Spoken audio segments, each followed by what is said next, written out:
It's Monday, May 25, 5:31 p.m. This is a reminder to please turn off all cell phones except for emergency personnel. So if your cell phone is here, please mute it. If you are joining us on Zoom, please mute yourself until your hand is raised and that you're called upon when it's relevant to parts of the agenda. Amy, will you please do roll call for us? Mayor Giordani, Yes. Councilmember Davis, Yes. Councilmember Shea, Yes. Council President Shea, sorry. You're good. Councilmember Reed, Yes. Councilmember Obanoff, Yes. Councilmember Mahoney, Yes, Thank you. Notice Can you of. Yes, yes. okay, Notice of agenda compliance, finding that the regular meeting and agenda were posted in accordance with Idaho Code 74-204 within 48 hours prior to the meeting at the City of Bellevue City Hall, Post Office, and the city's website on May 8th, 2025. I move this for the May 25 meeting was completed in accordance with Idaho Code Section 74-04. Second. All in favor? I, Call for conflict as outlined in Idaho Code 74-404. What's tonight's agenda? Moving on to item 3, this is our mayor and council reports section of the night. I just wanted to touch on a few things happening within our community. So start by saying thank you to all of the citizens and the agencies that participated in the ERC and City of Bellevue Clean Sweep.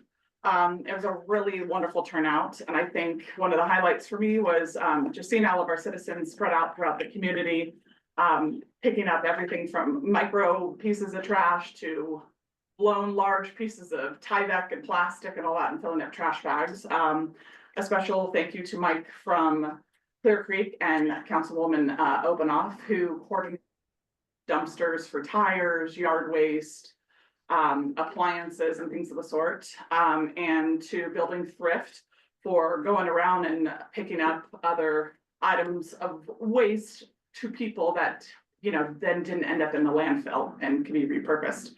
And to all the council members, Councilmember Reed, who was out there as well participating. Thank you all for being part of such a wonderful event.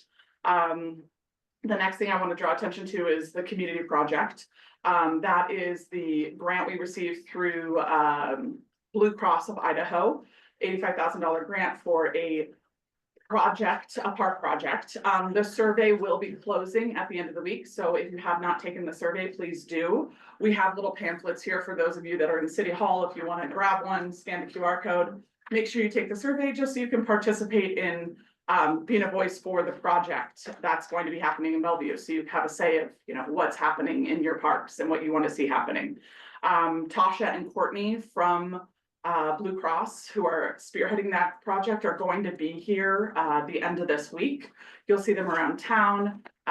They're hoping to do in-person interviews, chat with people from the community. They'll be set up at the grocery store, La Cabanita, Coffee Corner on Friday. And so any touch point they can, if you see them, have a conversation, let them know what you'd like to see.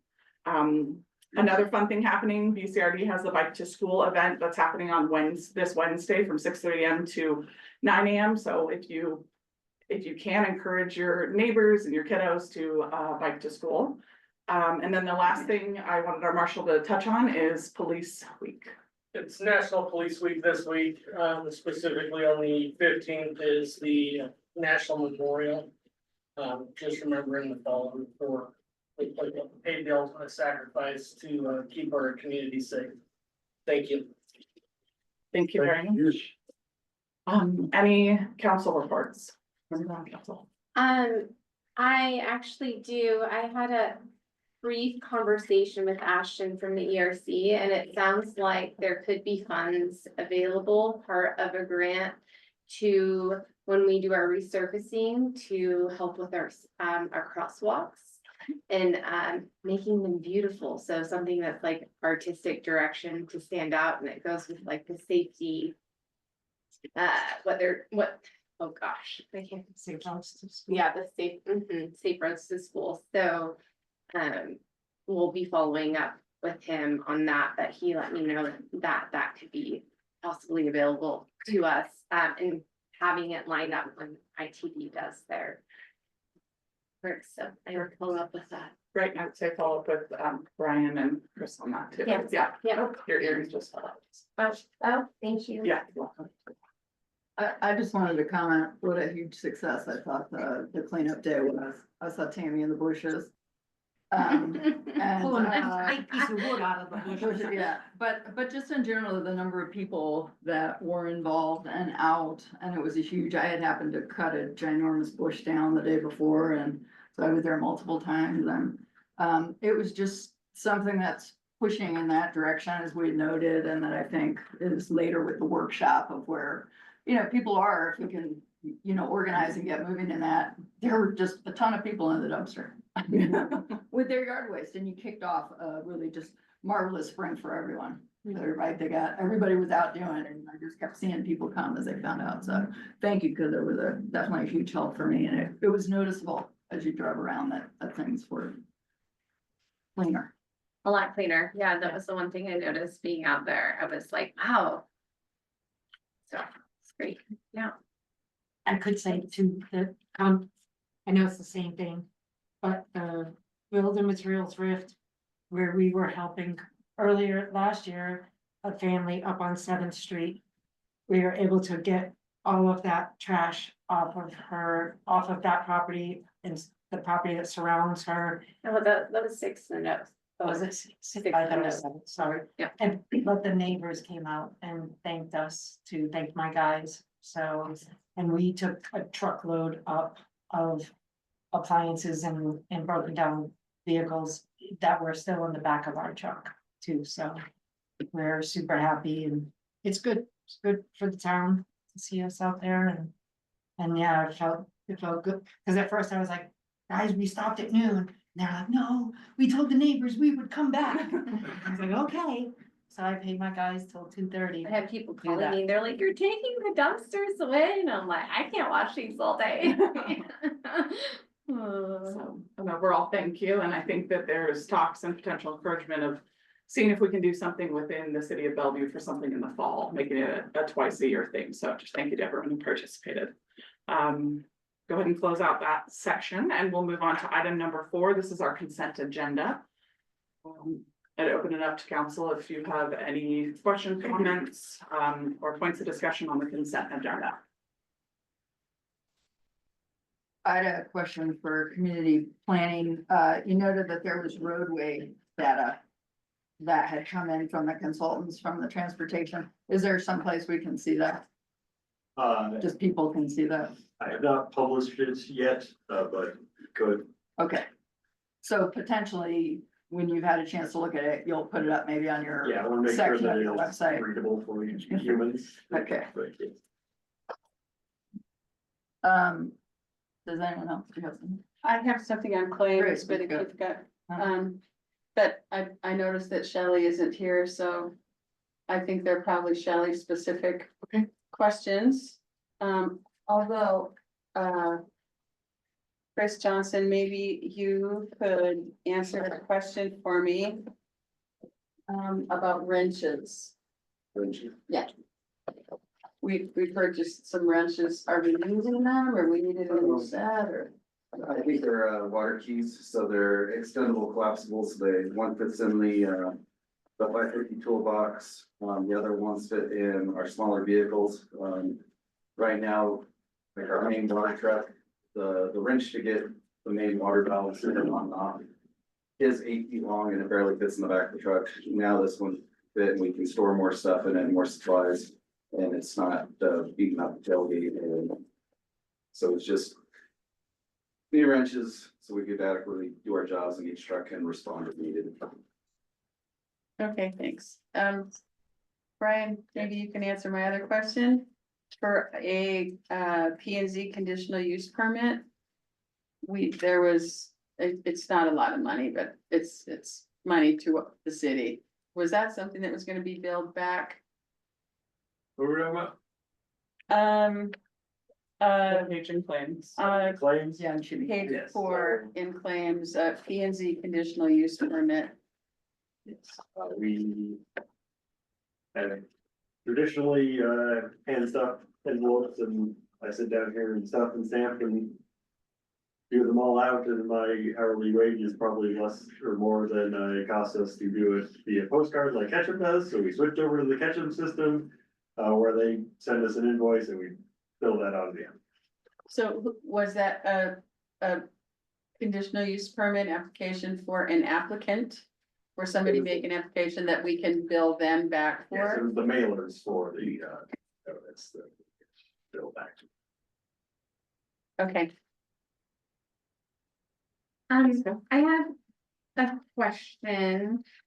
In regards to our payments, to, our lawyer. So I see we have a monthly payment fee and there's additional invoices per everything. There's like city council meetings and P and Z meetings and administration fees.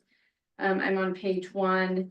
P and Z issues and water bond projects. I'm just kind of curious how things are billed and why they're separate. If there's, if there's a monthly payment and then what classifies as the import default.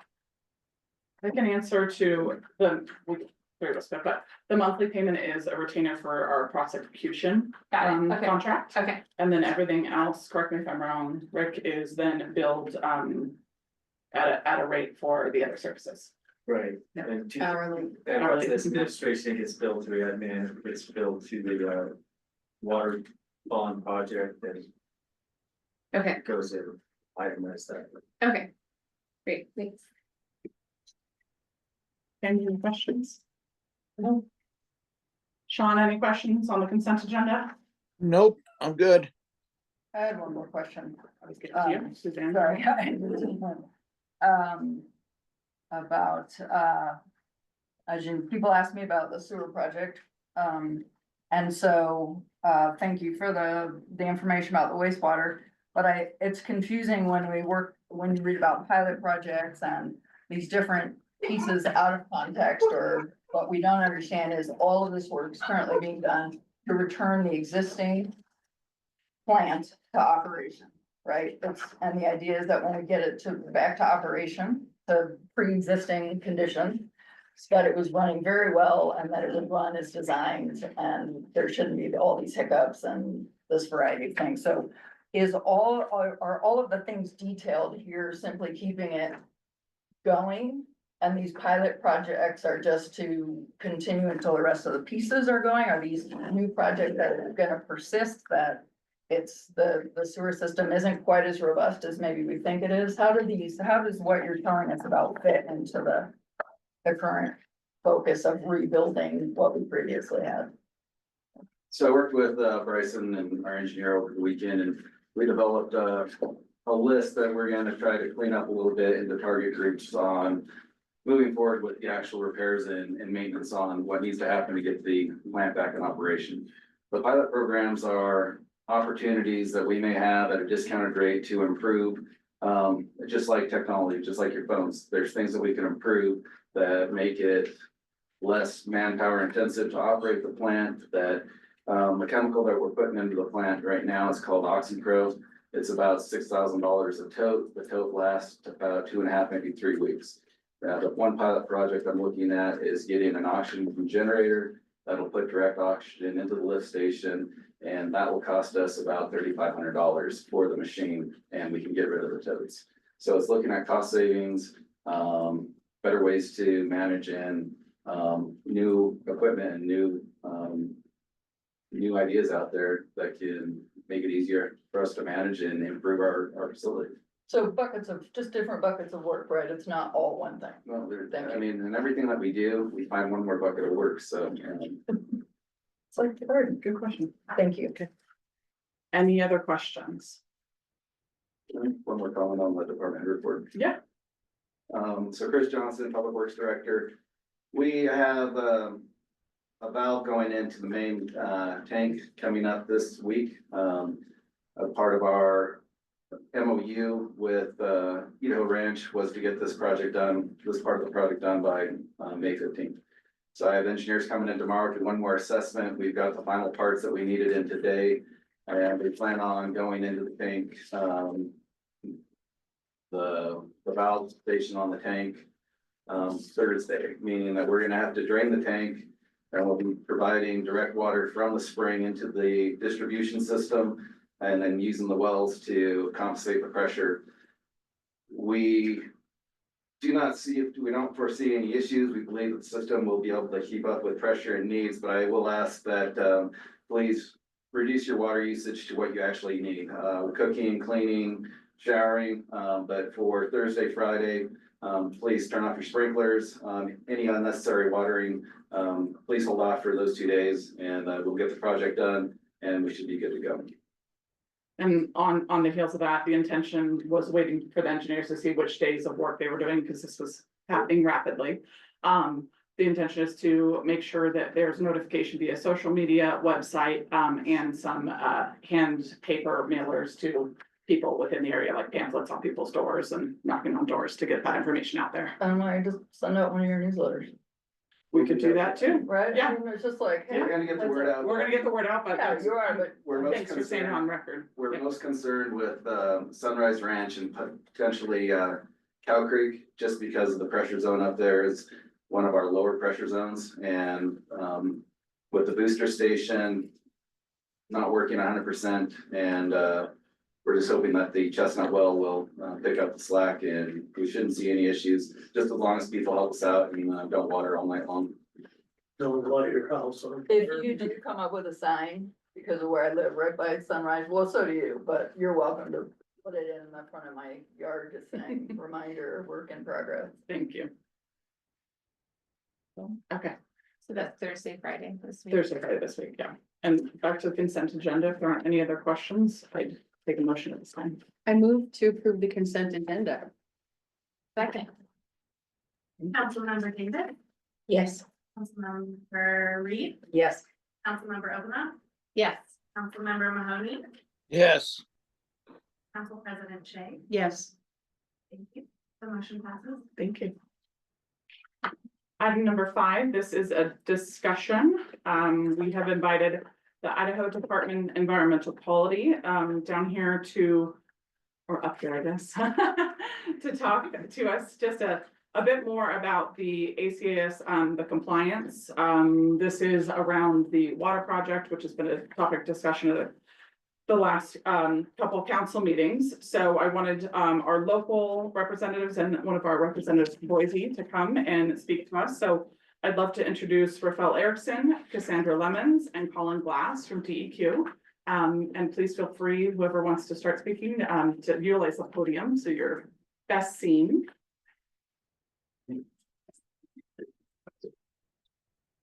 Rafael Erickson with DEQ. Honorable Mayor and Council, thank you for this opportunity to meet with you today. As you identified, I'm here on behalf of the Twin Falls Regional Office with DEQ. I'm here with our program partners out of state office, Sandra and Colin also works out of Twin Falls Regional Office.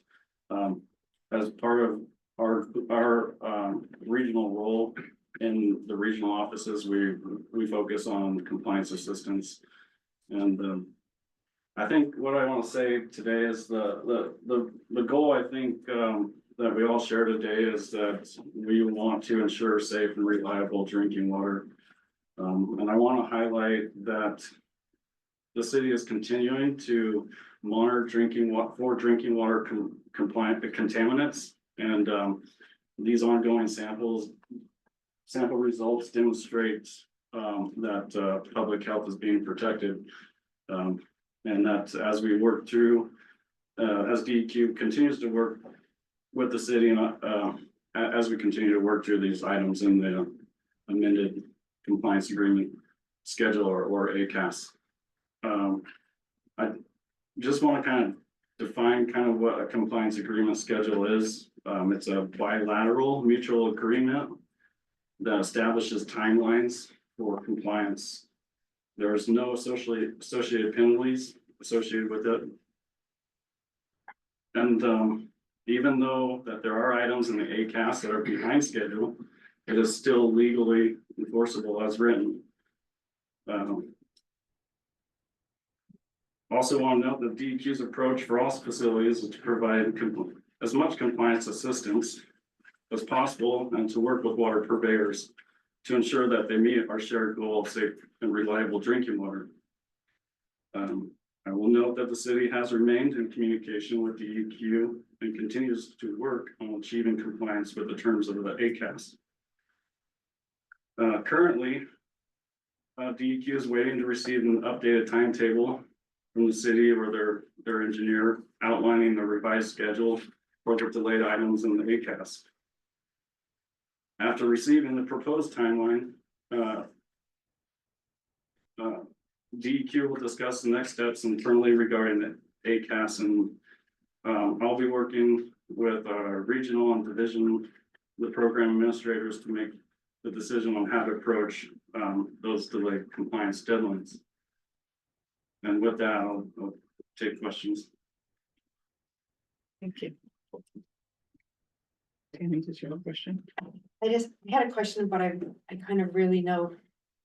I know the answer specifically. With those, and I don't mean they're suggested timelines, but in a sense, are those timelines a suggested way to process a project so that it actually does keep people, like focused on some goals and objectives, but they're not hard timelines, like because they're not, there's no penalty in them or what have you. Yeah, I'll go back. I think if I understand your question, this document is a bilateral mutual agreement. So when we sit down and we work with the city and work with the city, the engineers, we're using the best information we have at the time to build that compliance agreement schedule. And it is legally enforceable as written. There are provisions in the ACAS for requests for extensions and deadlines as well. And to the deadline, because some of the things, can I ask again? Some of the things, deadlines that we missed, actually were specific to going out for bids on the project. Had we gone out, and would this be true? I guess I'm trying to figure out on my own. Let's say, based on how it was written or what we understood at the time, had we gone out for bids as per the timetable, would we have been bidding an inappropriate project? We wouldn't have had a project, we wouldn't have our preliminary design, we wouldn't have had preliminary engineering done, so there's no way we could put out a bid until that was completed. We can't do that until we get the survey on the ground. I'd just like to follow with DEQ's engineering requirements. So we require what is called a facility plan, and that facility plan is like a high level overview of the general scope of the project. And as indicated, the next step would be a preliminary engineering report, which would be more of the project specific details. And that, as you indicated, are some of the items in the ACAS that have been delayed.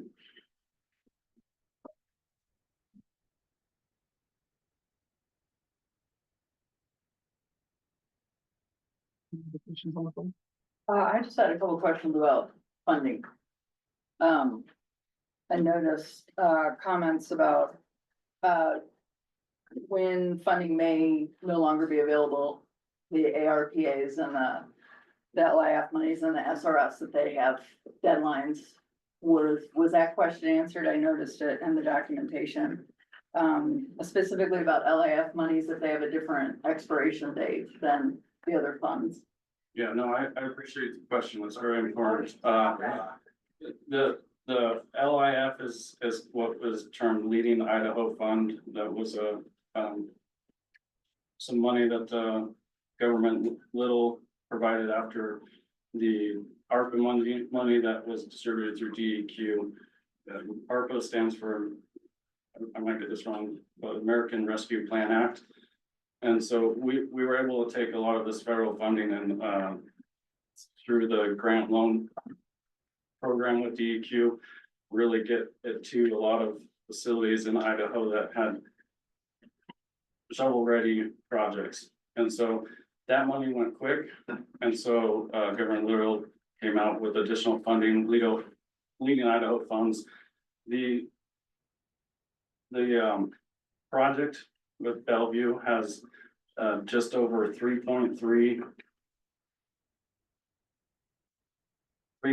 million of leading Idaho funds. This does not have the deadline of ARPA because it's basically a state, it's a grant money. So it's not a loan and it doesn't have those applicable ARPA deadlines of 2027. Okay, so that there is no limit to when it would no longer be drawable. That's my understanding, yes. Okay, thank you. And, just one more, I'm sorry, did you have a question? One more question just about, the actual loan. If we find, as has been, discussed, that a large, feature of the project, which is kind of $1 million piece of the project, is no longer, something that we need, and thus we reduce our bond amount, is that something that then resets the amount of the loan? And what are there any caveats or concerns about reducing that, or it's simply, we would only draw up to a certain amount, or it would be reset? Yeah, so the requirements on our part for the loan is that the bond covers the amount of the loan, the loan part of this project is a 6.6 million. And I believe the bond was 7 million. So that covers that requirement. I can't, you know, if I think the term engineering is,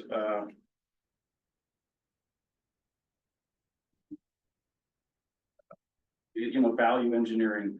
If you can reduce the project cost by value engineering, you know, that's outside of my scope of what the city does. But I mean, from our point of view, that money is available to the city. And so, you know, the city doesn't need it, I suppose they don't access it. One moment, I'm gonna actually call upon Christina Gillespie, who's with Merrick and handles the financing side of it. Christina, could you pop in and just take a moment to clarify the loan and clarify the drawdown aspect of the loan? Certainly. So the city, and thanks, Raphael, for that summary. So the city currently will be drawing on the Leading Idaho grant funding portion first. And so once that is extinguished, then we will look at, or DEQ will look at with the city, the state revolving fund loan portion of the funding, the project funding. Here pretty soon, I think, now that the city and the landowner have entered into a memorandum of understanding, and we can now proceed with Verner's, the landowner's permission to access the land and conduct the necessary surveying and all of that. Once we get through that piece and that process, just as Chris mentioned and Raphael mentioned, we'll be able to finalize the design aspects, put this project out to bid. At that point, we will be able to finally obtain, you know, the contractors or the general contractors that will be bidding on the project will be able to understand what the actual costs will be. So to Alderman's Suzanne, sorry, I forgot your last name. I apologize. Read a book. I'm sorry? It's read, like read a book. Read. Okay, I apologize. Alderman Reed's question about if there are certain aspects of the project that are no longer necessary to the project. For example, the city won't likely have to purchase any sort of, you know, additional land for this project, right? That's been a topic of conversation. So if that does not have to be a part of this project, then certainly the city doesn't have to use those dollars.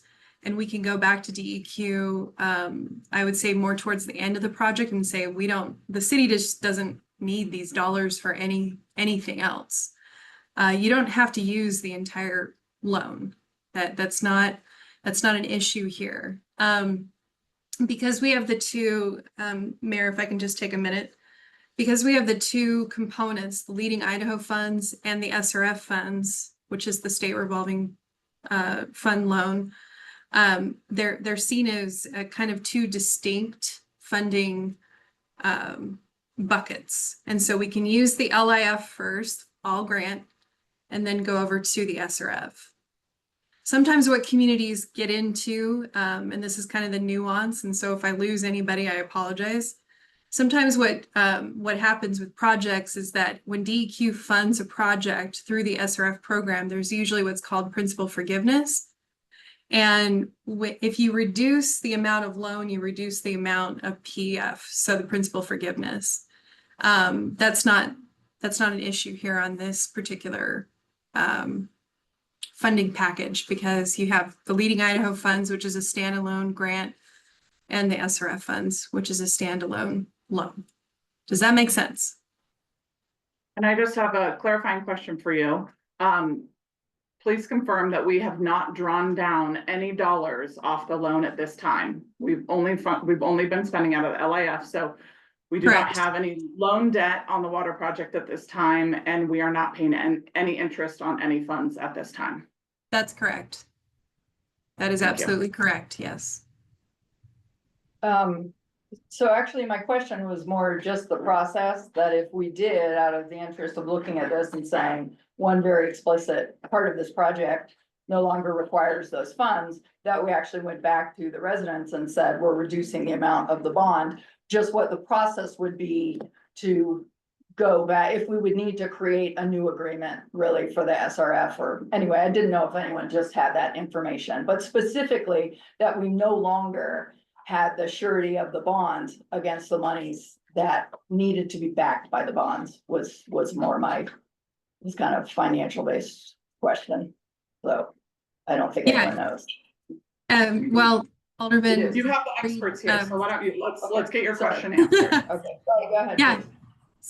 So on the process, we would go back to DEQ and there would be an amendment. It's like a 1 to 2 page document where it's an amendment that the city would sign, the DEQ would sign, saying we're reducing the amount of this loan. So the city can no longer draw on that loan, right? Now, as far as the bond paperwork, I would yield to Rick if he's in the room on that, because I'm not an attorney and I can't claim to act like one. But I would certainly say we need to be in very tight discussions with DEQ as we go through this process, as we draw down on those funds, which we are. We would let them notify them of any explicit changes, and we would have an amendment to that SRF loan. We would want to publish that and let everybody in the community know, hey, the city's going to not utilize X amount of available bond. Now, one caveat on this, Alderman, is that I would say there have been communities that keep their bond where it is, just in case there's future work that needs to be done and you need to you need to take out a different loan in the future. We're working with a community right now, in fact, that they happen to have for years another, I don't know, it was close to $800,000 on available bond capacity. And that was enough for them to be able to go to a couple of other agencies and say, we're willing to take on additional loan if we can also get additional grants. So it actually was a nice thing for them to be able to go out, get additional monies for an additional phase of a future project. And that's how they handled it. But I would yield to Rick if he's in the room and able to talk about the process of reducing actually the actual bond that I think 70% of the community agreed with and passed last year. It actually isn't about that particular process. I just wanted to ensure that if it did happen, we could maintain the same percentage rate with the DEQ, that it was just a matter of amending an existing agreement to maybe be less. But also, then you brought up, as far as I understood it, the election was about a very specific project, and there were 5 very specific aspects of this project. So, and maybe this is where Rick has to come in, but you asked the residents to fund 5 specific things. So can you simply repurpose their money to something else? Really quick. Christina, would you like to answer that question, or I have Rick and Chris Johnson in the room to answer? Well, I would just like to clarify one point. We didn't ask for that. The city council collectively asked for that. And then I'll yield to Chris and to Rick. Thank you for clarifying. Well, I mean, I don't think we can ask for a bond for one thing and then use it on another. But we have a specific bond counsel that we hired to walk us through the whole bond. Yes, we do have bond counsel that And works. that's beyond me, that's a specific area of law that I don't practice in, and that's why we hire out to them. There's only like 1 or 2 firms that do it. But that would make sense to me that we have to use the money that we put out to the voters. Yeah. So. It sounds like that's a good bond council question, which we can When we definitely get reach out to and follow it, or when we get to it, yes, of course. Chris? The facility plan outlined 3 alternatives. Alternative A that put us into compliance, and that was the $9.3 million. There was another one that was for about 12, 13, 14 million dollars, and then there was C that was $22 million. The council agreed, after reviewing the facility plan, that they would go after item A, $9.3 million to get us back in compliance. And that's all we're trying to achieve here, is to get back in compliance. This is why we went for the bond, to improve this project, to get back in compliance. We're not trying to piggyback, backdoor, add anything to it. The only thing we're trying to do is find more grant money to reduce the amount of loan we have to do. That is what we're trying to accomplish. And I think that's needs to be said. Thank you. And I guess my final question for DEQ is there some way we can work with DEQ to add some additional reporting? Because I think we've all had different understandings of what our status is. And maybe there can be more timely and reliable, I don't know, publications from DEQ or what have you that keep residents more informed of the status of things. I know there's been outreach from DEQ asking for reimbursements and a variety of communications, and maybe is there some way we could establish a standard or a reporting standard that can be part of this so we can avoid some of the confusion that's transpired? Because it's mostly we don't all seem to have the same information. Yeah, I'll start by saying, there's multiple staff that work on a project of this size. We have staff that are reviewing engineering. We have staff that work with the grants and loans. We have staff that work with the day-to-day compliance activities. Regional and state office staff, and that meet often to discuss these things. I think, from our standpoint, we recognize the importance to have the city choose the direction in which they want to go, and our part in this is, we're always available to provide compliance and assistance and education, and we try to make ourselves available to these invitations. I would love to speak to that, just to say that I think we've reached a point in the project where there will be a lot of publication of information moving forward from where the project started to where we are now. There was not a lot of information to report because of the conversations that were happening. So I respect the viewpoint that there was a lack of information out there. There just wasn't much information to put out there because a lot of it was conversations happening with landowners, engineers, and water team to get to the point where we are. So from here on out, we can expect a lot more information coming from our engineers, in terms of survey information, engineering information, kind of, this is where a little bit more the meat of the project will come into play, and where we will see, much more, publication about what's happening with the project. And I think having these open conversations have been a great step to keeping council and community informed. And we will continue to find ways to get the information around this project out to the community. And my intent here was just to have a discussion and just make sure we were all on the same page, that DEQ was satisfied with the city's compliance. And then internally, it's on the city council and department heads to then make sure our residents are satisfied. That's, the next step from City Hall. So I completely appreciate that, and I would just like to be sure that we understand that I 100% agree that DEQ is content with the communication and what's happened. But I also want to be perfectly clear that they also, it is their statement that we're out of compliance with the existing ACAS. That is the statement from the Bureau Water Chief. And it works within everything that's been happening, but I would really ask that the communication be explicit. Where nothing's different from me saying that statement from then where everyone's working towards, and yet we have gone round and around on this.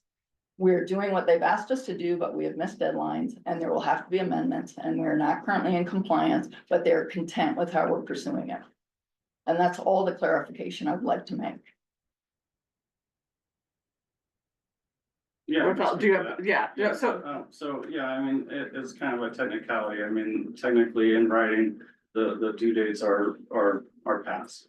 What we need to focus on is the fact that the city has also been in communication of those delays. And so in that sense, it is in compliance. So it's kind of, I'm not gonna go over that more. I mean, right now, I will say that I do appreciate the relationship we have with the city, the communication that we've had on this project. And, one of the items in the ACAS is to schedule and attend a conference that the department has deemed necessary, and it has not been deemed necessary from our part to have that formal meeting as the ongoing communication with the city. So.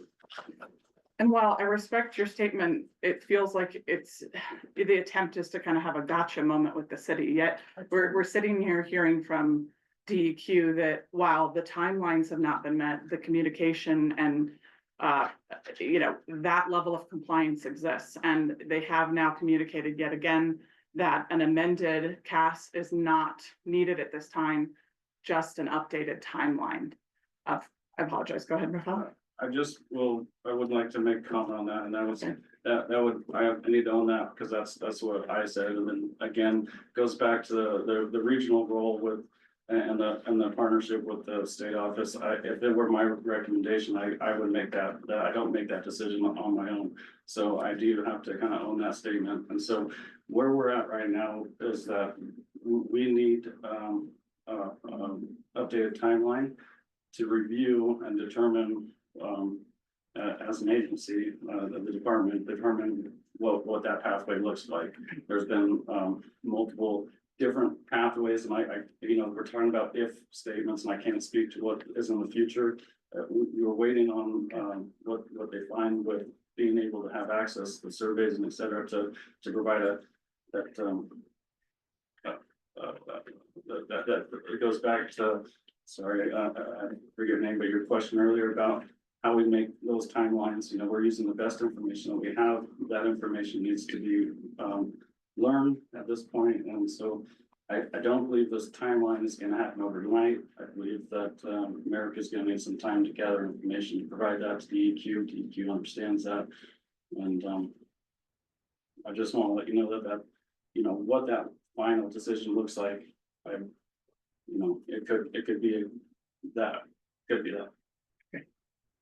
And you need to stop casting with the things I say in a particular I'm simply repeating what have been said to me, and I'm trying to Wait, and I indicate am, that's and here, what it is. I understand what you're saying, but Gotcha moment. I am also simply repeating what has been said to me by the representative standing in front of you. So we are, thank you for clarifying, Rafael. We are speaking to different aspects of the agency at this time. Our regional representatives has been communicating to myself and Merrick and Chris Johnson, what you have heard tonight. You are communicating with someone at the state, who we, you know, at City Hall have not been communicating with. So you're repeating what you are being told in an email. I am speaking to the citizens here, what I'm being told with our regional representatives who are here tonight. So, Cassandra Lemons would love to speak. Sure, so I'm Cassandra Lemons and I work for the Drinking Water Bureau out of the state office.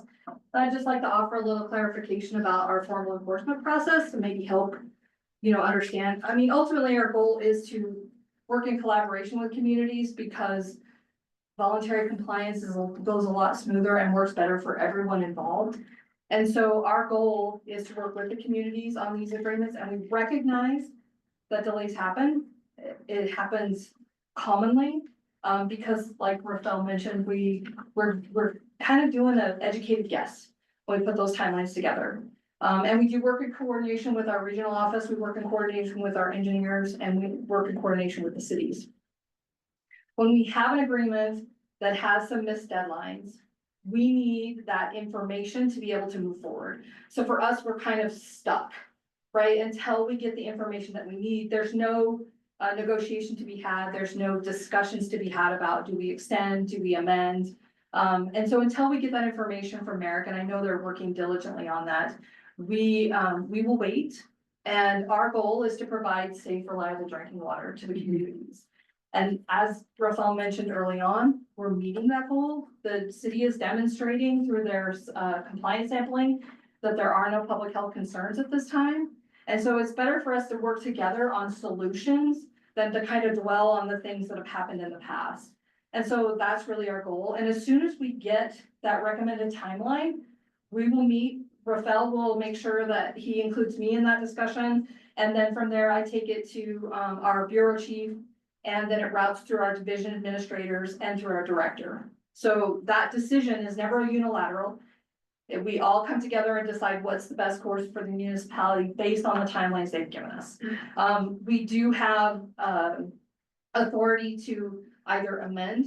We can do a second amendment. We can even do a third amendment if we have to make sure that we give the best solution for the community. But often, depending on what those timelines look like, we also have the latitude to just offer what's called an administrative extension. And so basically, we take that information that we receive from your engineering firm, put it together in a package. It goes through our administrator, it's reviewed. Once it's approved, then that timeline becomes the enforceable timeline. We don't replace the CAS, we just add those timelines into it, if that makes sense. Does that help? Some? I think that's clarifying. Okay. Any questions from anyone else on council? If in the future, when we get to that point, if we'd like to have another discussion about more clarification about it, would you be willing to come back up and have a discussion with us? Absolutely. Yes, okay, Thank you. wonderful. Thank you. Thank you so much for your time. We really appreciate you coming in. Do you want us to stay or? We are all good with that We'd discussion, love to yeah. have you stay. Please feel free to start your journey home, because I hope you don't hit too much traffic. Appreciate that. Yes, Thank you. thank you very much. You.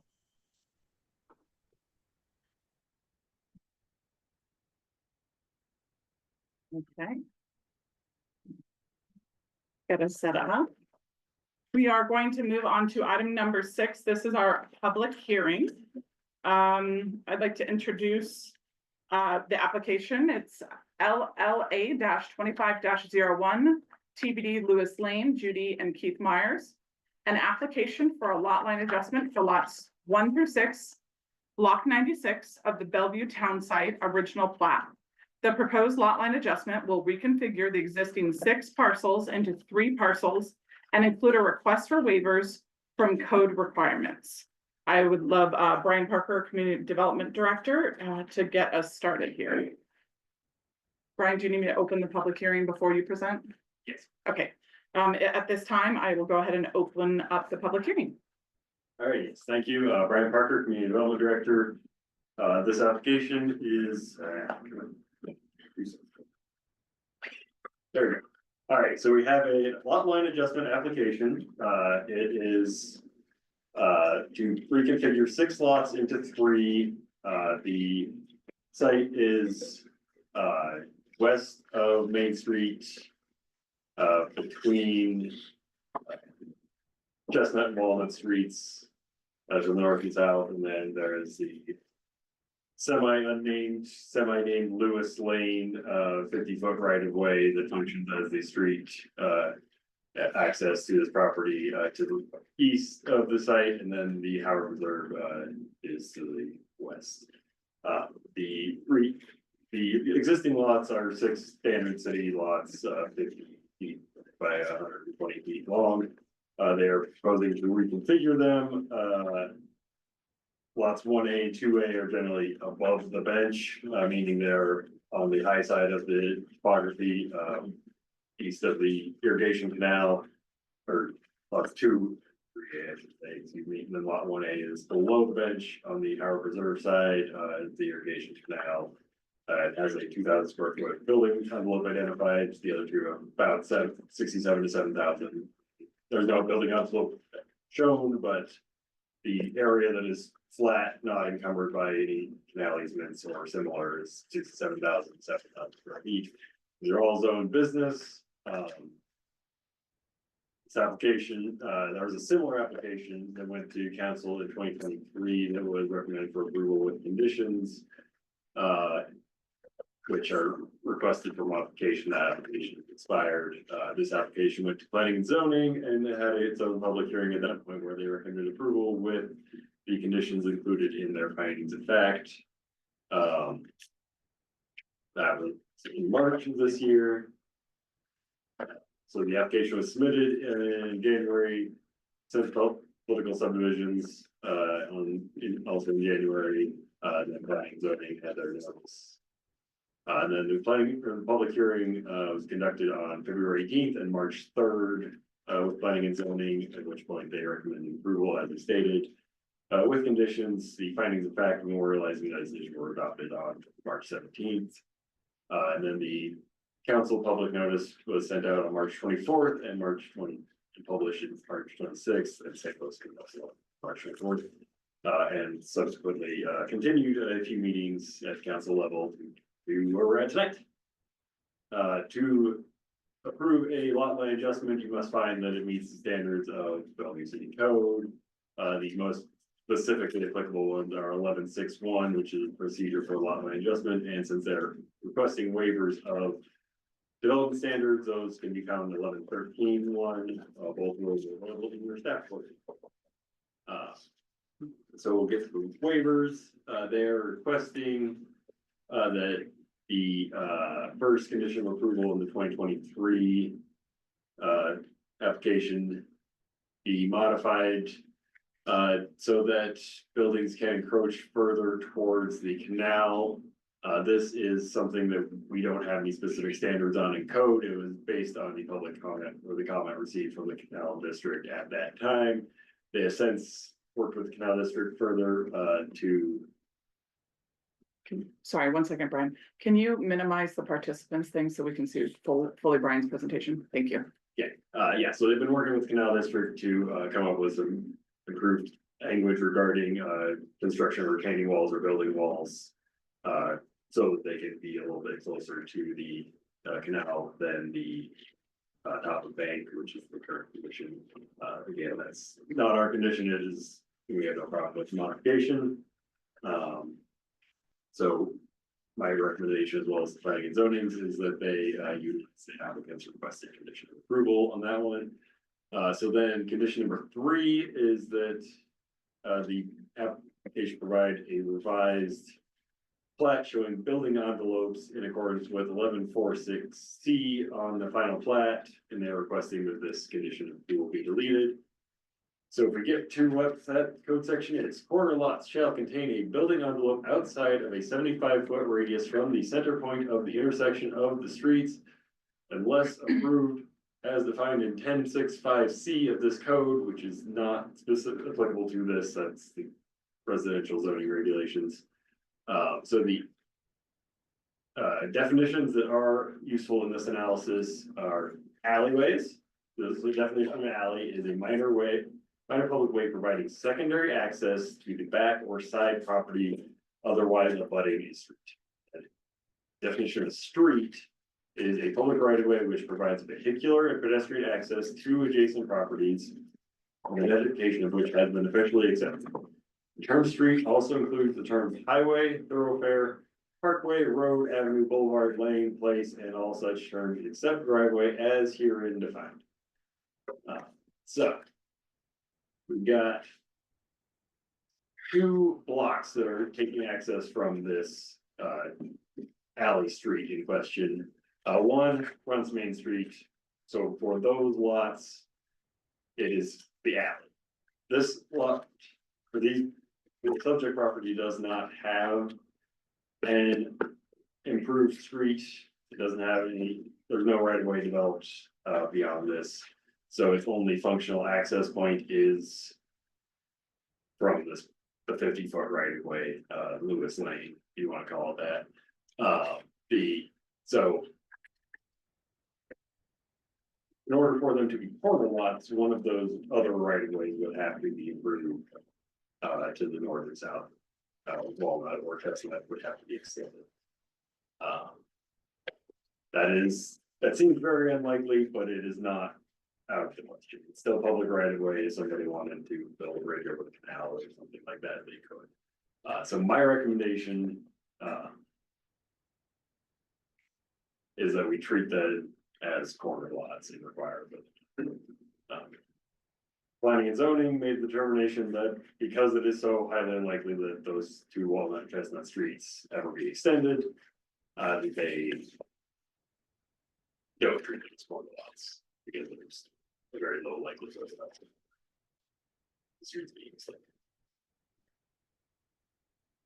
The condition of approval number 4 is was that the alley between Chestnut and Walnut be approved to city standards, which we have a 50-foot road right of way street section in our approved standard documents that generally requires paving. In this case, it requires relocating 4 power poles, 4 power distribution lines out of or further to the side of the right of way. They're currently more or less centered.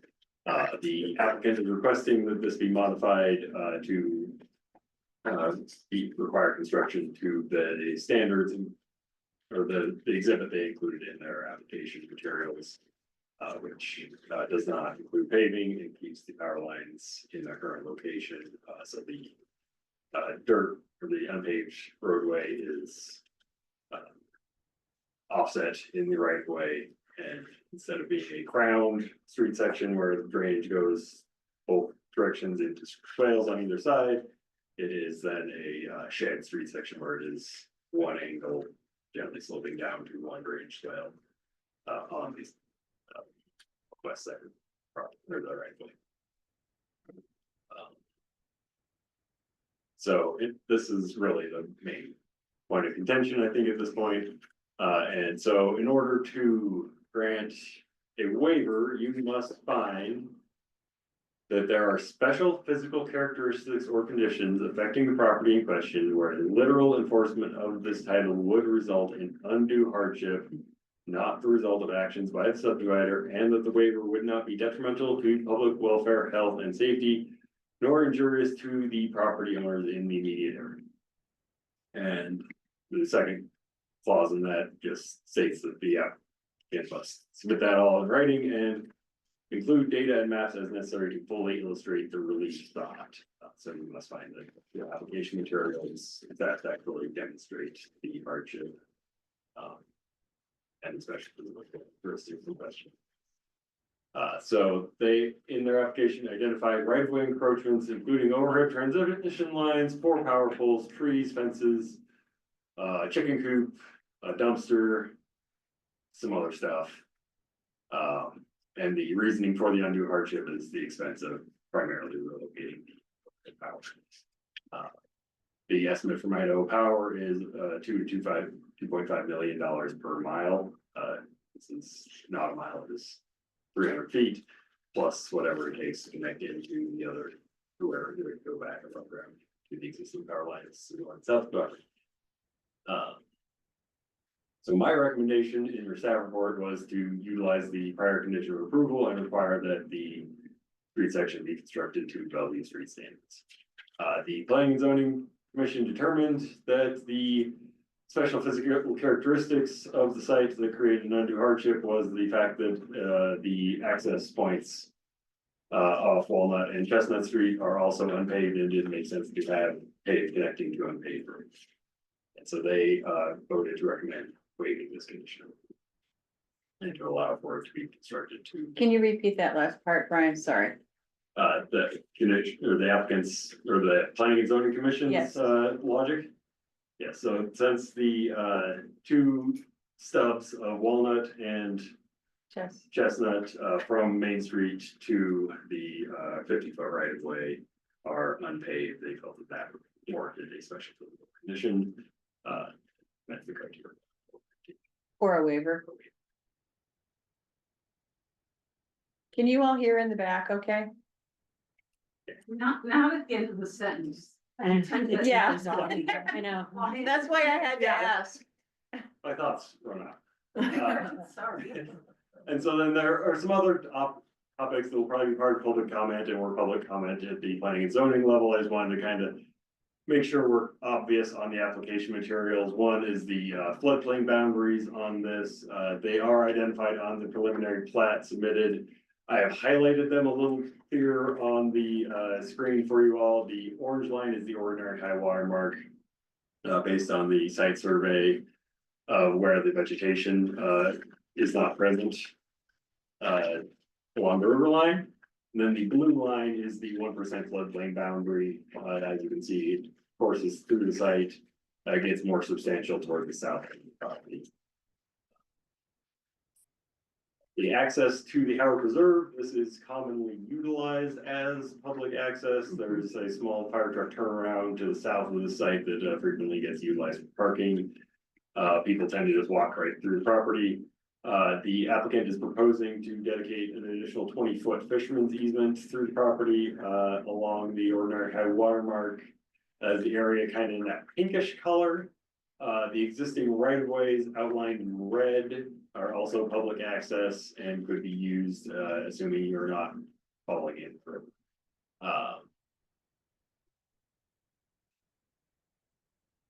As you can see from the aerial, I just wanted to show this that, yeah, the area proposed for the ordinary high water mark fisherman's easement public right of way is pretty highly vegetated. The more commonly utilized part is fairly open and easy to walk through for an able-bodied person. There would need to be some ADA improvements to make it fully compliant with the Act. But in That's one of the one word. I was like, oh gosh. For the stream ecology and water management of the river, it is better to utilize the parts that aren't vegetated so that that vegetation could remain in place and prevent erosion and shape the stream and be active in the edge of the river. And so if we kind of look at all of the encumbrances, particularly on the proposed lot 1A, there is the floodplain as discussed. There is a 100-foot riparian buffer where no development can occur off the ordinary high water mark. There is there's a canal easement along the canal right of way. And so what you have left is their proposed building footprint, which is the area shown in pink.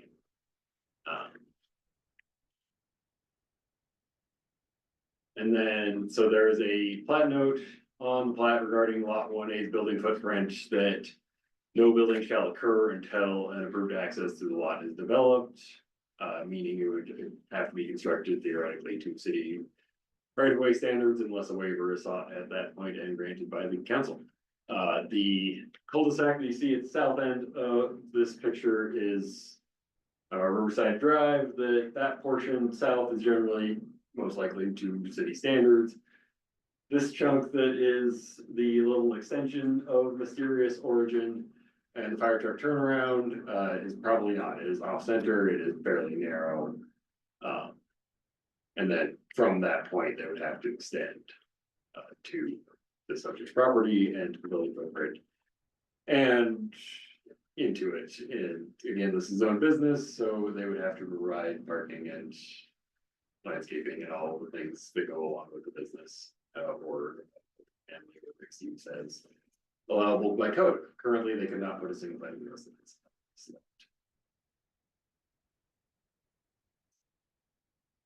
So Councilmember Bergen is out of country at the moment, but sent me comments in advance of the meeting. I wanted to read these in for the record to you guys and just provide some context on them. So his two comments were placing a static and entitling building envelope adjacent to a very dynamic and not recently, at least not since the last flood of consequence in 2016 or 17, restudied floodplain and on the outside meander of a nearby floodway and river channel is at best unwise, potentially hazardous, and as local experience has shown, not good planning for somewhat easily anticipated future consequences. Plat notes guiding any development rather than an envelope could possibly be an acceptable alternative. Better yet, avoid hazards of the outside meander of a relatively free-flowing river and keep development east of the canal. My one comment on this one is there is a plat note that says prior to issuance of a building permit for the proposed lot 1A, the riparian setback area would need to be revalidated. So that building footprint could theoretically change at that time. And again, it's business zone, design review, conditional use permits, et cetera. Most likely be required. Please speak up. Yeah. Then the second comment. Secondly, neither Chestnut nor Walnut Streets are open west of the alley and in this block. Given the river, the canal, and the elevation change, this is understandable. The unnamed street on the west side of the block is not open, either since it is either in the river or on some diking completely or to a large extent. To open it would seem to require some sort of special determination of public interest, a road validation of sorts, if not in fact. How was it noticed for a special street determination? It is not obvious how the existing public road as designed north of the large cul-de-sac is in the public interest. How is a further extension? So there are several questions in that one. There is again a plat note that no building can occur until access is determined for lot 1A. This was not noticed as a special determination of a road extension or anything of that nature. One, because there was no construction of roadway proposed at this time, that would have to come back at a later date. And to my understanding of our city code, that is not required. If somebody wants to construct a roadway within our right of way, they have to construct it to city standards, meaning there would be some sort of an administrative review to make sure that it meets our technical engineering documents. And it is the expense of the applicant to do so, to extend the roadway, but there is not a public hearing process for extending any public roadway.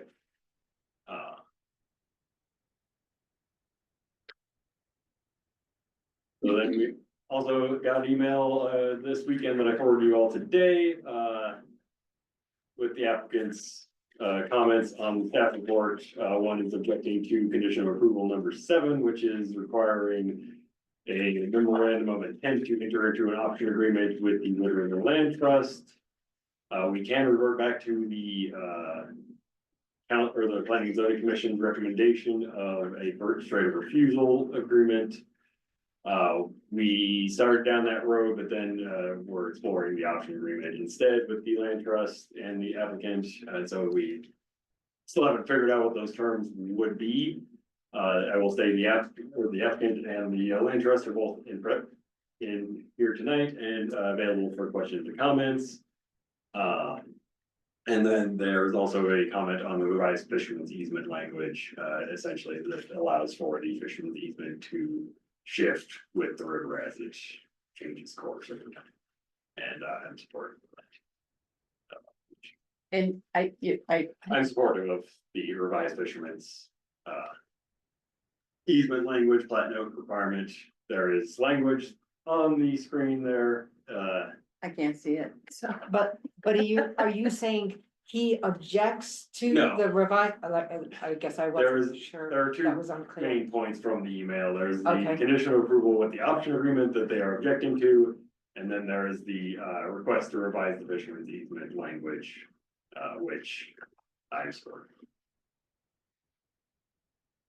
So I requested a motion include a statement that prior to the submittal of a final plat application, the applicant shall provide a revised preliminary plat with a plat note stating a 20-foot wide public access and fisherman's easement exists on the landward side of the Big Wood River measured from bank of the Big Wood River as Durham Bank is defined under section 10.2.1 of State Code of Bellevue, Idaho, in effect of the date of this plat. The location of this easement shall move with the location of the bank of the Big Wood River, but shall never exceed 20 feet in width.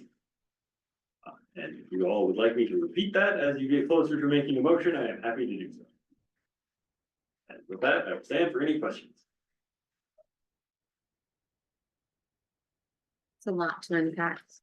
And just to clarify process, sorry, Susan, I just want to let you know that that's the staff presentation. He'll stand for questions and then we will allow an applicant presentation and stand for Okay. questions. So this is Great. just Thank our you. staff presentation for now. Okay, great, thank you. Yes. Suzanne? In condition one, why has the term structure been removed? It was building and structure. And it was condition one. You're within the staff work? No there- building or structure shall touch the bottom. It's on this page 66, sorry. Shall touch the bottom versus applicant's proposed condition, no buildings shall encroach. 17. 66, 17. Down here, 17. So I see it, yeah, it's condition number 1, applicant's proposed condition. Is that what you were talking about, On Suzanne? page, Yeah, yeah, 17, yeah, prior condition, and then applicant proposed. I will request that you hold that question for the applicant as they're the ones that wrote it. Building and structure are generally redundant, so necessary to include it. So you wouldn't, the absence of such a word would not mean you could put like a wall as a structure as opposed to, you could say, well, it's not a building. No, it doesn't matter. Okay. a question on, in this, I didn't have a chance to look at our zoning, so because it's zoned as a business, anything under what is under or classified as businesses, since we haven't updated what's in a zone of business, then can live in this business structured space. So like, we still have within the business zone, like gas stations. All the, yes, yeah, okay, just a question.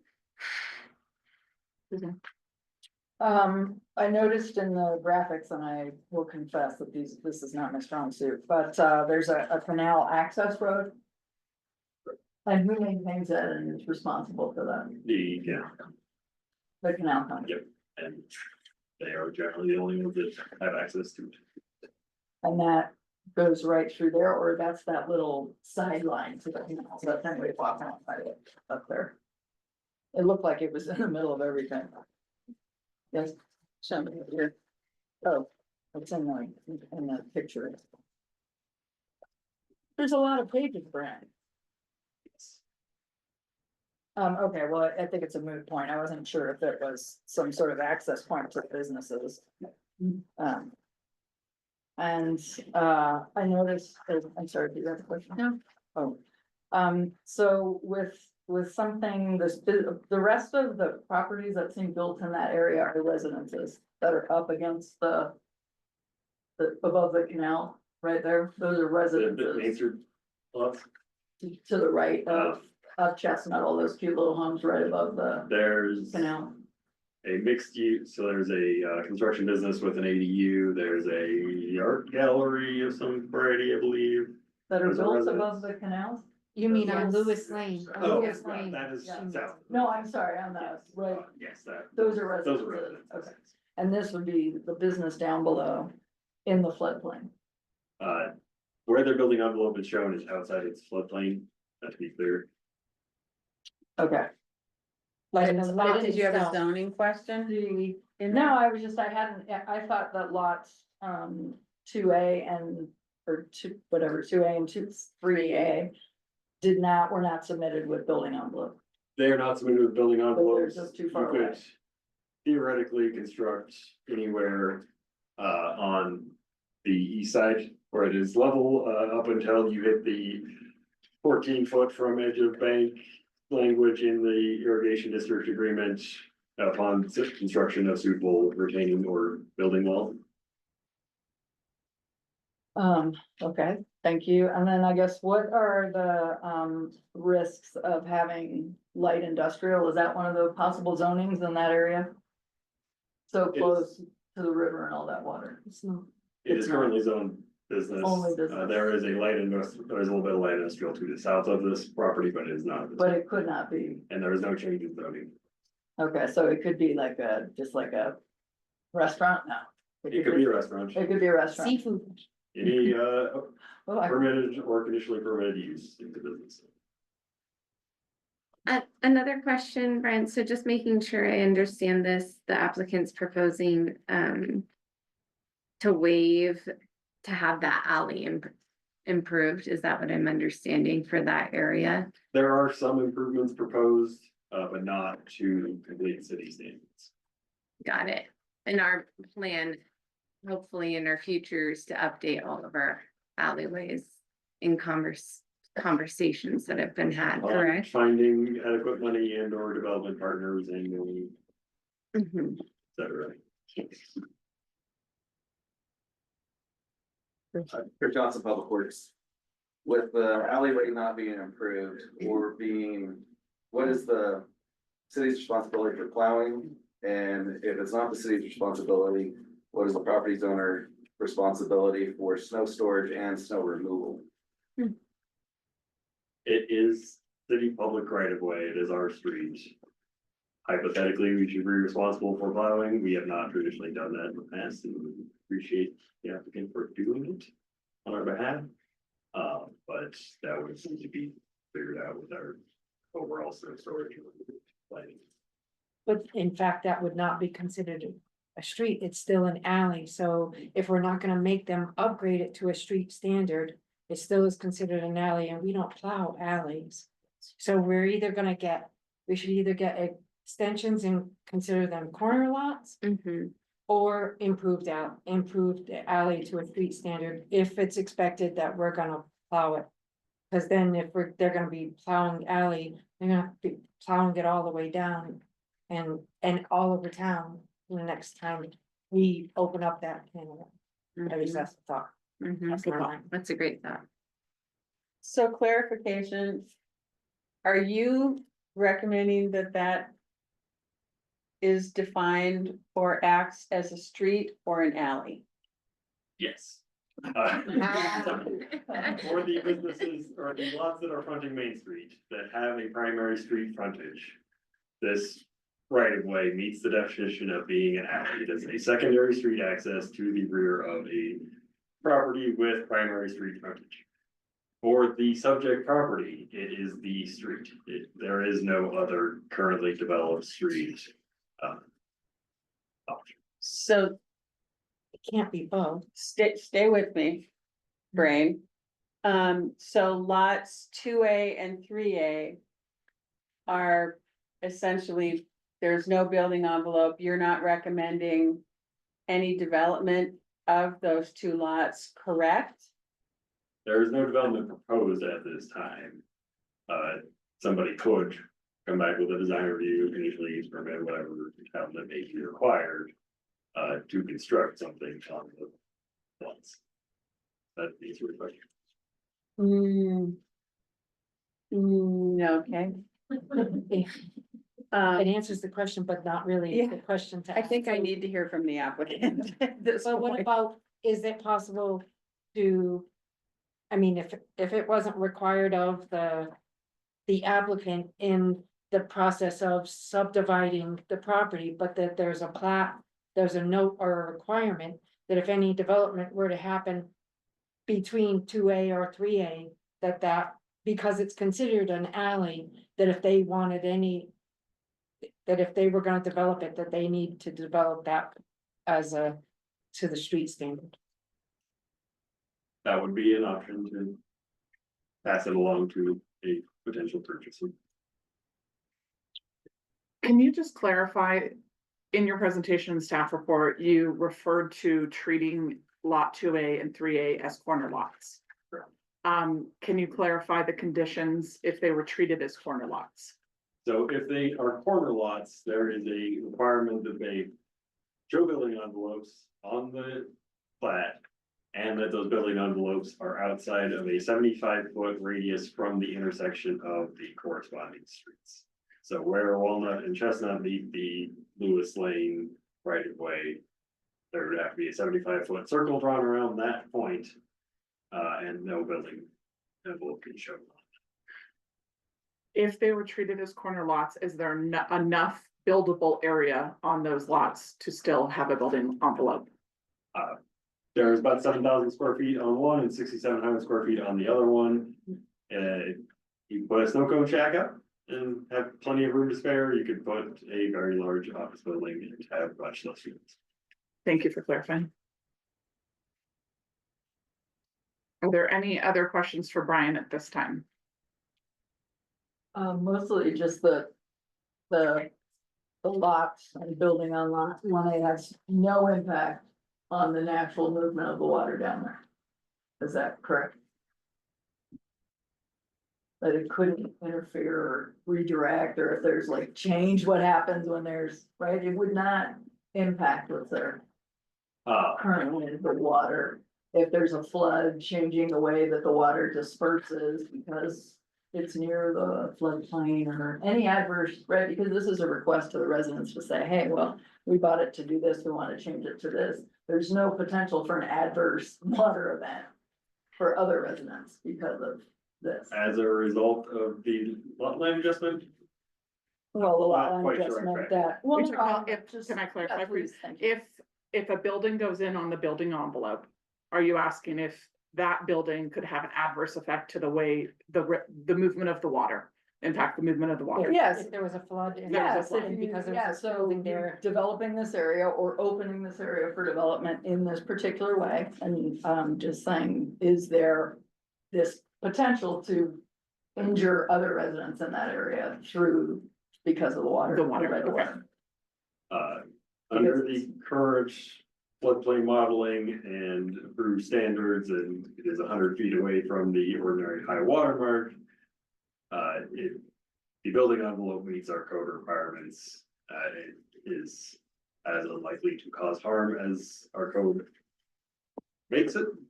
Having said that, rivers are complicated, things change, climate's changing. Who knows what's gonna happen in the future, things happen. Where is their point of access to 1A? What's the point of access? It is undetermined ends. And I'm just, so if it's undetermined and it's zoned business. The point of access would have to go to a residential neighborhood. Mhm. How could that be viewed as something allowable to even consider doing? As far as, and I'm asking, Good question. as a potential for. Yeah. Future development. Upon request for development, again, it would have to come through some sort of entitlement process. Most of which would have some required finding that it not cause undue harm to surrounding properties or create undue traffic or something to that effect. So that would have to be something we tackled at that point of how they mitigate traffic concerns through the existing residential neighborhood. Or if they, again, build a bridge and go off the bank over the canal into the. from the other side. Yeah, from Chestnut. And then. Was it considered at all, and even considering this at P and Z? On rezoning, because everything down there is residential, that if there was going to even be considered. Was there a conversation or any direction or consideration for rezoning it? Also to residential? No rezone application was submitted, staff did not, we didn't discuss that at all. I'd say until we have a comprehensive plan with a strong future land use map identifying what our future zoning desires are. We're probably not going to be initiating. But our existing. Comprehensive plan with our existing. Zoning map. Notwithstanding the fact that those lots just happen to be up at the top and at the bottom. Our existing map shows that area as residential, and at the bottom. From the housing development that exists down there, and those people that would be then adjacent to the rezoned. Parcel 1A. That's residential down at the bottom. Current comprehensive plan does not include the KP plan. That is our zoning map, Different than the, which is. than the comp plan map. I guess, yeah, I'm sorry, zoning map. It doesn't go in here. That's. Transitional, that is in transitional then, that property. Or, I'm trying to look and see, or it's still all red The business, Bottom corner is it's still. the subject business? property. business. Okay, I see that. So the south is industrial, light industrial, and then to the west is transitional. But that is also covered by the reserve conservation. Diane, you had a question? I have a bunch of questions, but I think it would be beneficial for me to hear from the applicant at this point. And we can always go back to asking Yeah. questions of Yeah. staff. So at this time, Brian, thank you for your presentation. Sam, are you here representing the applicant? Yeah. Okay. Please introduce yourself and then present. Thank you, common council. My name is Samantha Stallmecker with Opal Engineering here on behalf of Judy and Keith Myers, and thank you for your time this evening. The council has seen this project before. It was heard, like staff said, back in 2023 and approved for a 4-lot subdivision. We're here today to present a 3-lot subdivision, and we look forward to your feedback. We'll go to the next slide. You guys are all very familiar with the location of the property here between Walnut and Chestnut, west of Main Street. We can go to the next slide. So the previously approved plots on the screen here today, I just wanted to give you a color representation of what was approved previously. So the biggest change that we've made to the layout of the subdivision is that instead of 3 lots being fronted along the alleyway, we're proposing 2 now. The lot 1A that's been referenced along the river frontage is original and consistent with the application that was approved in 2023. None of those boundaries have changed. The building envelope did not change. It's consistent with what was approved at that time. We can go to the next slide. Graphic of the 2 lots fronting the alleyway.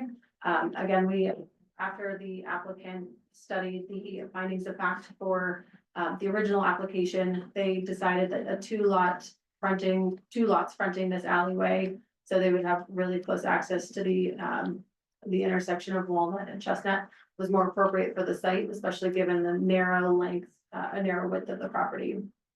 So that's what's here before you today. We can go on to the next slide. So Brian stepped through these conditions. I'll just be brief with these first couple. A little background on the request to modify the condition of approval 1 relative to structures adjacent to the canal. The applicant did reach out to the canal company and have come up with an agreement to specify exactly what structures, buildings would be allowed.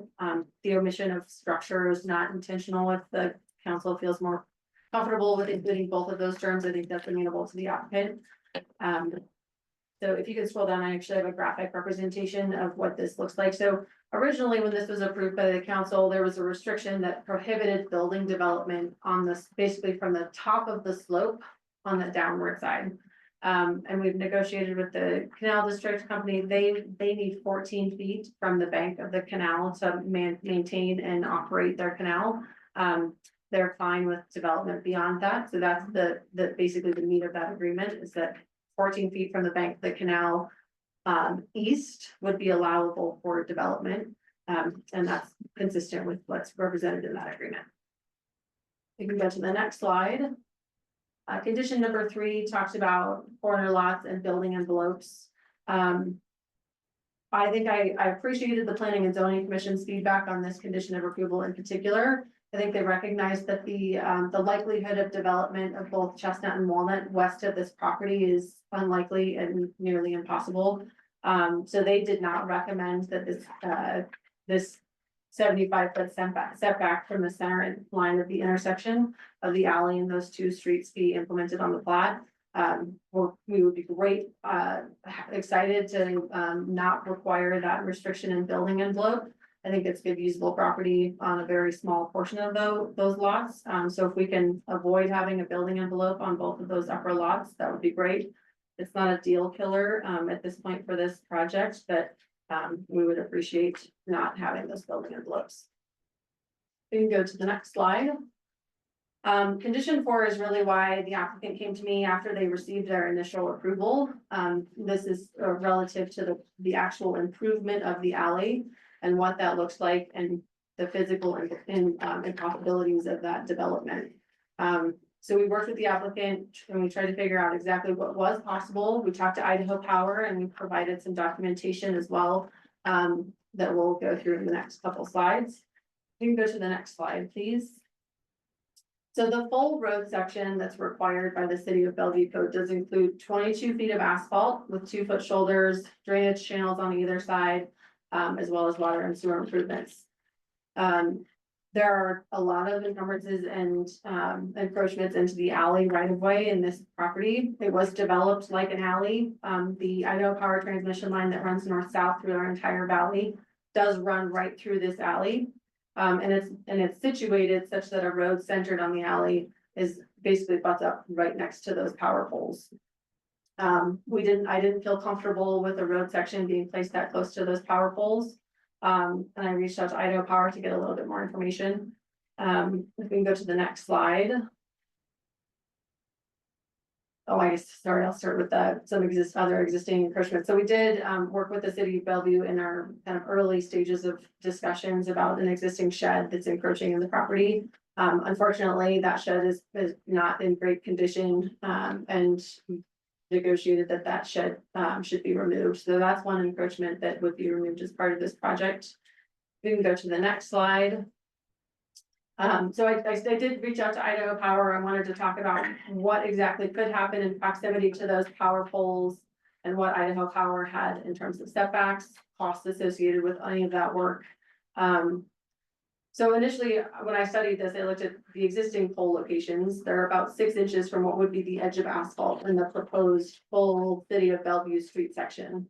I do not feel comfortable with that proximity to the asphalt. The city or Idaho Power does not have a standard, but they do have guidelines that say where there are no curbs, supporting structures, supporting arms, anchor guys, braces, and equipment attached thereto should be located a sufficient distance from the roadway to avoid contact by ordinary vehicles using or located on the travel way. So that kind of sufficient distance language is what we're working with. In my research in terms of, clear zones and federal regulations, I think that 5 feet is a distance that is a safe distance from the edge of the shoulder for structures that are impeding traffic. So what does it take to make sure that power pole is 5 feet away from a travel way? Well, there's a couple different options, right? One is undergrounding. That would be the best option. If money was no object, we certainly would want to do that. I want to make a correction to what staff said here. We have documentation from Idaho Power. The cost to relocate an underground transmission lines is $15 million per mile. with an additional $500,000 to $1 million every time you go down and back up. So the approximate ballpark to underground transmission lines for a block is 2 to 2.5 million. This property is not worth that. So yes, we feel that there is undue hardship associated with the undergrounding of power lines. So the next option, well, can we just relocate the poles? Okay, well, now we have to think about setbacks. If we were to take those poles and shift them 5 feet east, would we be encumbering the neighboring properties? Idaho Power requires that from those transmission lines, we have a 15-foot setback from the center of the pole to provide 10 feet of clear space from the transmission lines themselves. There's also distribution lines on these poles, so those setbacks apply to the transmission lines or the distribution lines as well. And unfortunately, the poles are located 12 feet from the property line. In the business zoning district, you have 0 lot line setbacks, which means the properties to the east already have an encumbrance of about 3 feet on their properties. They can't build up to that setback. So if we were to shift those power poles east, we would be further encumbering their properties. I think that that's injurious to the neighbors. So we can't move the power poles. We can't underground the power lines. Now we need to look at the road section and understand what's reasonable for the alley. So what we've come up with is on the next slide, and this is in an exhibit to your packet. There's a couple of changes, waivers that were being requested for the standard road section. The first is the location of the road within the roads of the right of way. What we're proposing is to shift the road 5 feet west of center. This creates that sufficient distance and separation between the transmission lines and the poles. The next is to, I think next in line would be reducing the width to 20 feet. There are 2 poles on the south end of the alley that are about 20 feet wide. So we would be basically splitting the distance there, and doing the best with the best that we can with the existing conditions on the property. And then the last component of the waiver is instead of paving this alley, because both Chestnut and Walnut are existing gravel road sections, we're proposing to maintain that this would be an improved gravel road. So it's not that there's no improvements that we're proposing. We are proposing to improve the drainage on the property with a catch basin and dry well system. We'd be constructing a swale on the left side, the west side of the road. And we'd be improving a 20-foot gravel road section. So we would be requesting a waiver for the asphalt, the width of the road section, and the actual location of the road in the alley. Let's see. Okay, so that was kind of the summary that I had put together today for the waivers that we have requested and changes to the conditions of approval from the original proposal. I want to spend a little bit of time talking about lot 1A. And I guess I want to reiterate that, again, the council did review this in 2023 and found that lot 1A was in compliance with the standards at that time. In terms of access to lot 1A, the property is existing currently in the business zoning district, and the property owner does access the lot from the end of the cul-de-sac of Riverside Drive. You can see tire tracks there. There's a gate there to keep people from trespassing with vehicles. So that would be the intended location for a driveway construction. I think that there's precedence in other jurisdictions, and I can't speak specifically to Bellevue, for the development of driveways within a right of way. So specifically in a location like this where there's no intent for future access, vehicular access to neighboring property owners, I think a driveway improvement would be appropriate.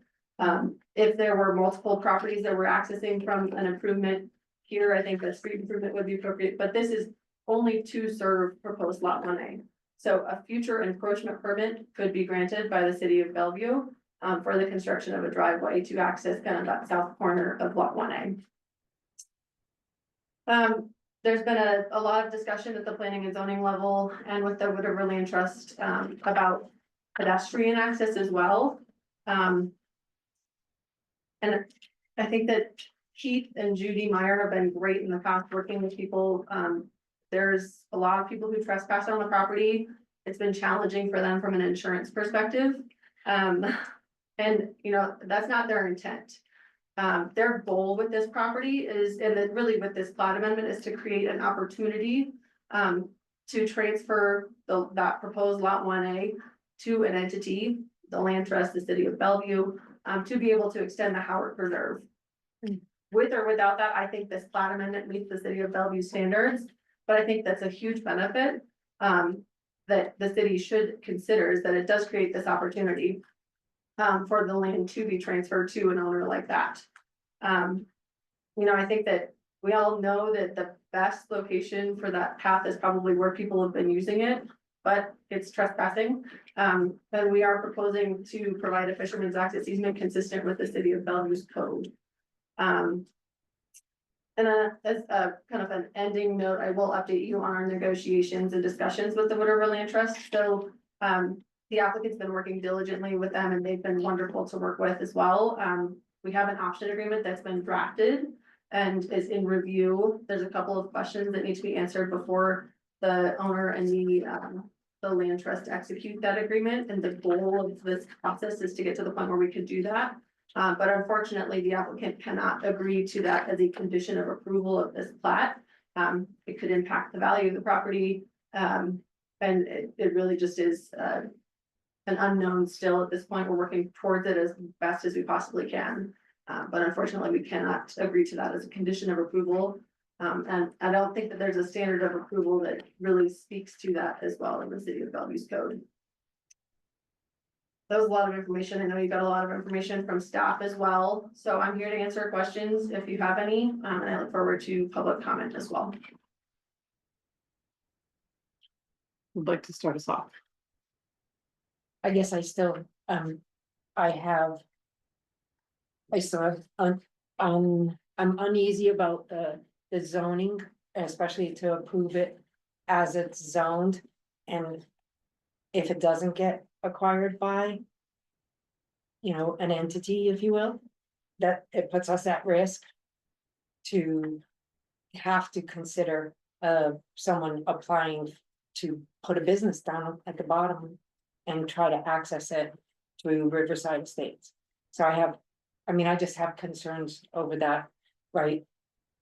But then the other concern I have, albeit an appropriate reservation on your part to not put a road or not pave something because you're not comfortable with it. If Idaho Power says, and I'm just throwing this out there, if Idaho Power says they're okay with it, if you're gonna be driving on that road, there's still gonna be vehicles driving in that access, that alley, the street, whatever anybody wants to call it, there's still gonna be vehicles having to operate on that, right? We're not saying nobody's gonna drive on it, we're saying there's still gonna be vehicles operating on it, so it kind of makes the point moot about concern about vehicles traveling on it. The reason why we don't make it a street standard and put a road up to and adjacent to a power pole, because we don't want to increase the likelihood of a vehicle hitting it. When in fact, by developing and allowing any development happening there, we're increasing the likelihood of that power pole being hit, period. Right, so by not improving the right of way does not negate a safety hazard. Can I ask for clarification on that? You did mention the current distance. If we did require the 22 feet, what is the current distance of the 22 feet to the pole? 6 inches. 6 inches. Okay, thank you. So I understand that by developing the property potentially in the future, there will be an increase potentially in traffic. But I do think that we would be creating a situation that is less safe than the waiver that we've requested. So yes, we're still creating that situation, but in engineering, we can't avoid those unsafe situations. We can only try to make them safer. And I think that with the waiver request of shifting the road and narrowing it to 20 feet, narrowing it will reduce speeds. And shifting it away from that power pole will allow people to correct before they hit the pole. What's the intended outcome of this? To sell it? Yeah, there's, as I mentioned, we're in negotiations with the land trust for an option agreement to sell lot 1A to the land trust. And then there are two interested buyers for the two upper lots. They're local construction companies that are utilizing the properties currently. And so what, I mean, that's a very difficult place to build, isn't it? Down in the, on those two lots without an access point, and there's a lot of encumbrance on the residents, so it does seem like at least some of your plan, or somebody's plan should be to mitigate some of that, maybe with a more appropriate roadway if you're gonna be using it up above, but, so this is all about getting it sold, right? And the business, how is this little section just a business, so like this little standalone little world down there? Admits the preserve and admits the river, whatever, you know, estates there. And then those other residents, this is just this little section in there that's a business district? I think this is adjacent to the entirety of the I business. kind of think it'd be appropriate to pull up our zoning map. I think it'd be appropriate to have a look at that, so yeah, we can okay, clarify thank for you. everyone. And Yeah. just you know, and parking and the things, some of the things you've talked about, you've been raising. And then what about the snow plowing back there as well? If we reduce down to 20 feet, does that give our plows enough space to get through there? Yeah, we can. Maybe a truck, it may not be the grader, but we should be able to get through there, we should be able to get the A grader. vehicle. It's plenty big. Mhm. And then as for the recommendation for gravel, I mean, if there's residents and other businesses, the thought of like, I see like, you know, going out to Muldoon, things going to gravel or straight going gravel, you know, if there's not houses right next to you or like that close in proximity, dinging at people's cars, homes, windows that are on the business. Second Street's a good example.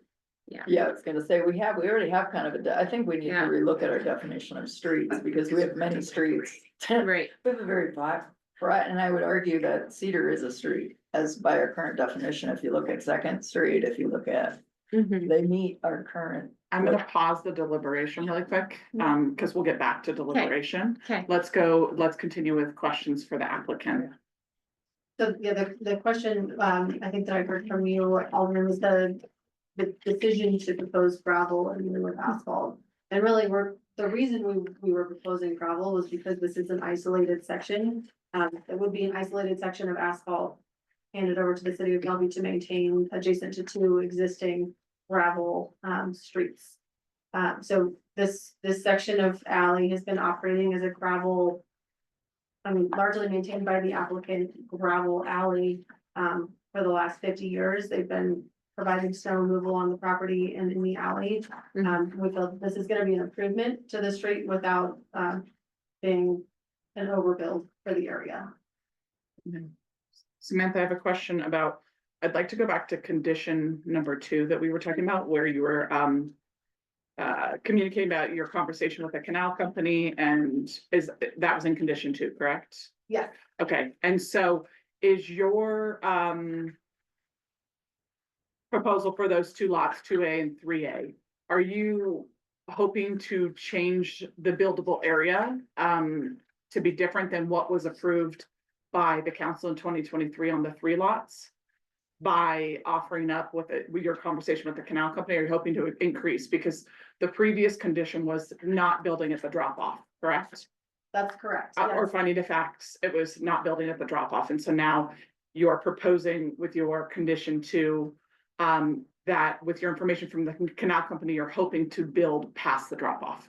Am I understanding that correctly? That's correct. Yeah, so the previous council did restrict building to the toe or the top of the slope. Mhm. And after negotiation with the canal company and entering into a private agreement, we have determined that that land, that really isn't defined or restricted by the city of Bellevue's code, could be constructed under this private agreement with the canal company up to 14 feet from the edge of the bank. So what is the gain from the drop off to that 14 feet? I don't have a distance for you. I apologize. It's something we could get for you. Okay. We can pull up sorry. But that is part of the approval of this package, is increasing the buildable area on those lots. Well, not necessarily increasing it because it exists today. Okay. Right, these lots are all in existence today. And that canal agreement is a private agreement. I'm not aware of any city of Bellevue code that would prohibit building there today, so. It's just making it consistent and, something that is agreeable to the canal authority. And there are, provisions in that agreement that refer to the structural engineering design of any structure that's constructed up to that 14-foot setback. So clarifying with Brian, if, say these lots were approved, the approval would negate any of the findings of fact on the previous council decision of the 3 lots. The previous approval is expired. So we're not even, that was just recommendations from our previous council. Okay, thank you for clarifying. Sam, I have a question. Is any portion of this property staked? In other words, yeah, I guess, is any portion of it staked? I'm curious about the building envelope on lot 1A. Is that staked?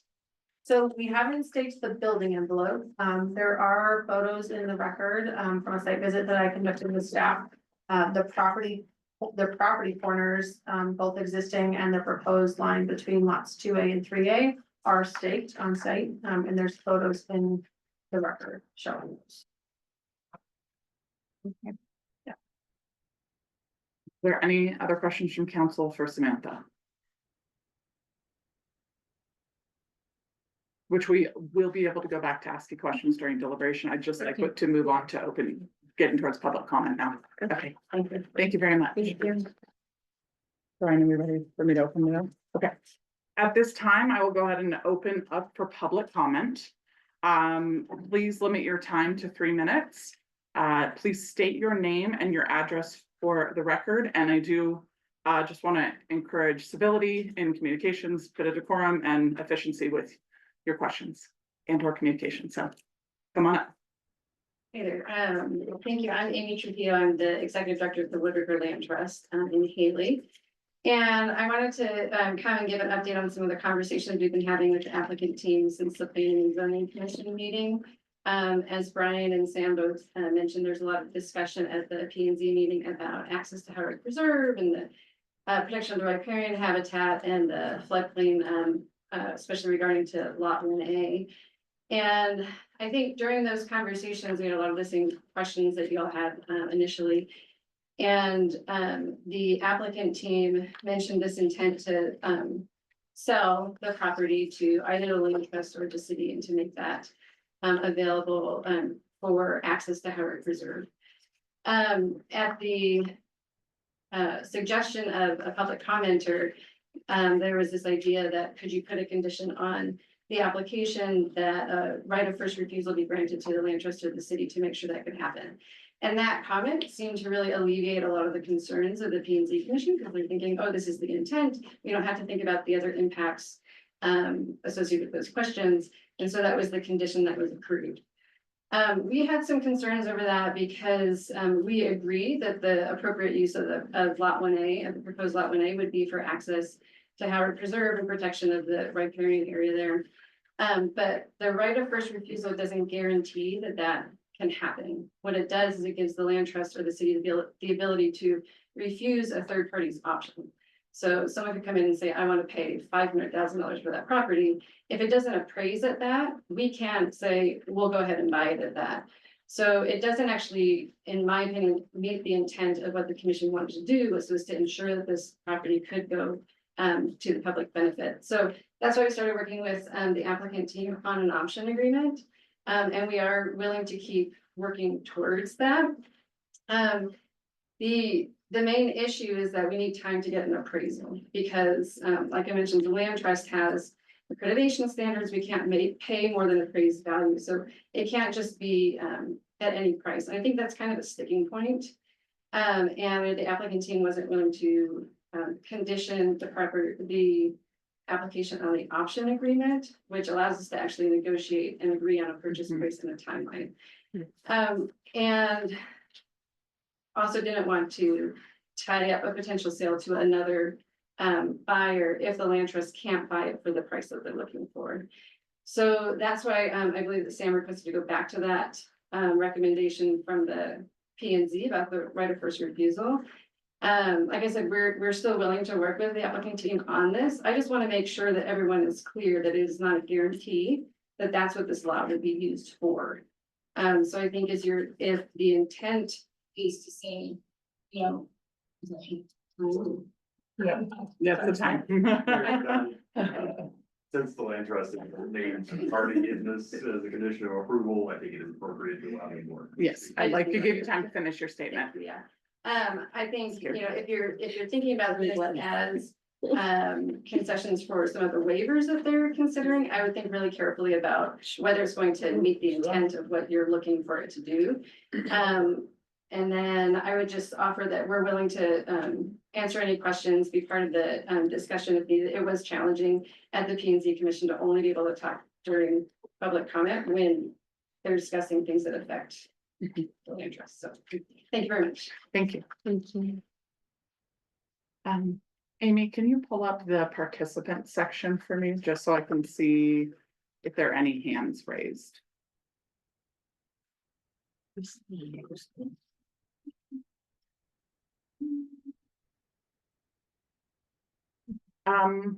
quite a bit. Okay, so I'm gonna start with, it looks like Christine. That it just says Christine is your first name. If you'll state your full name, hi, and your address, and then you'll have 3 minutes. Okay, hold on. Let me lower my hand. Don't start me yet. Okay, my name is Christine Hilt.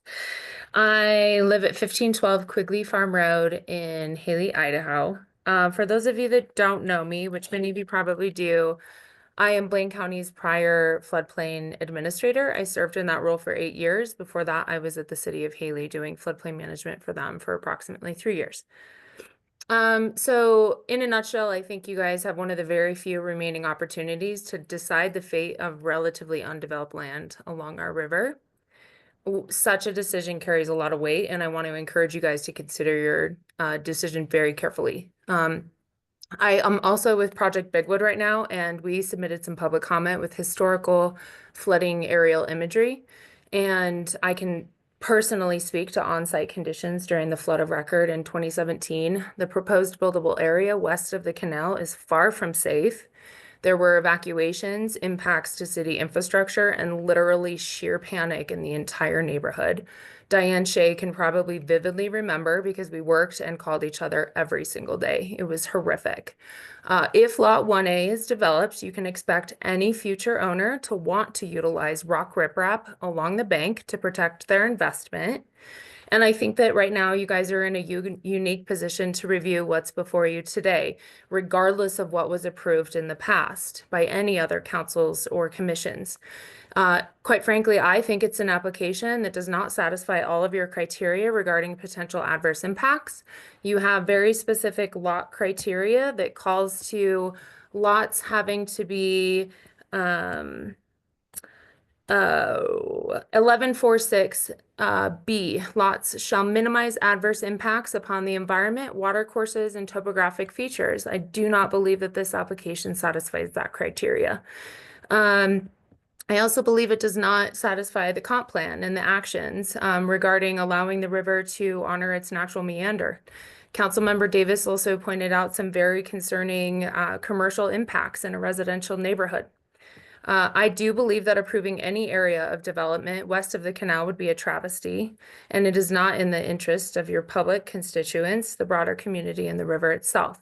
If you cannot say no today, please consider requiring that Lot 1A is either undevelopable or open space, or adopt plat notes that prohibit fill on the lot. Any rock along the bank is prohibited in many plats along the county, and or storage of materials that could wash away. Today, with a denial, the owner still has 6 developable lots, and the city can require all development to be east of the canal. Thank you so much for the opportunity to comment. I appreciate it. Thank you. I will move on. I see a hand with Kristen Fletcher. Yes, thank you for the opportunity to speak. I was going to say a number of the things that Christine just mentioned. The only thing I will add is that that part of the river was referred to as a meander, and with high water, that becomes the outside edge of the river. So it contains the most powerful force of the river. It in the last major flooding, There was certainly a segment that was eroded away very quickly, and that could happen again. Saying that you have 20 feet of riparian area, that can be gone in a heartbeat. Once a tree starts to fall, it blocks up water, and the water goes behind the tree that fell.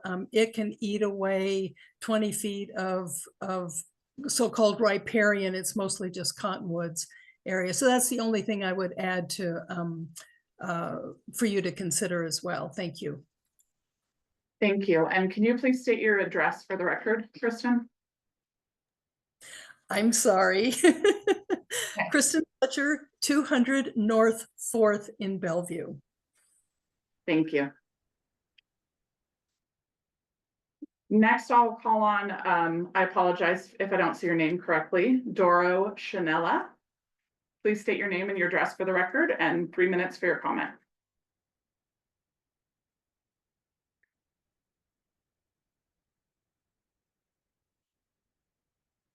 Can't hear you, Dora.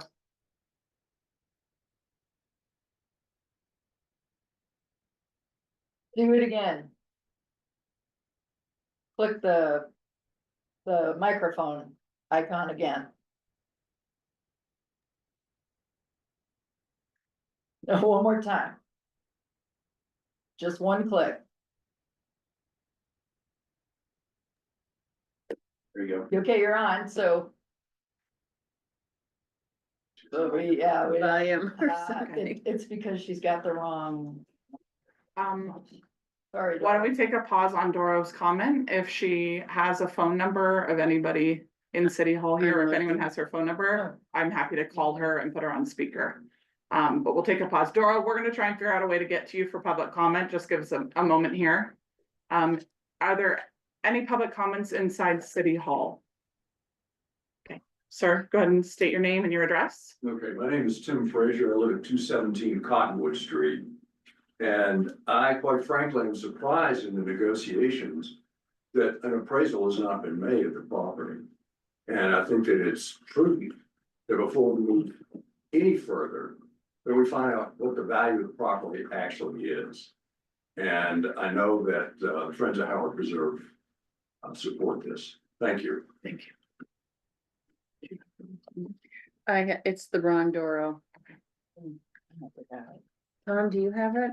No, my wife. Florence will. She's on there, Lauren. Call Doro. If I call Blanchard's, will she pick it up? I can't answer that question. Okay. Oopsie. Any other comments inside City Hall? If I may, I'm Tom Blanchard, 33, Little Bradford Road, that is in the city of Bellevue. And this is an extraordinarily complex piece of property. I think you can imagine some of the difficulties involved with the easements and the canal running through there and everything. So there's a lot here that is really hard to measure. I can't understand why we're even looking at it until we answer the zoning question. I could put a small house on that property with a coffee shop down below.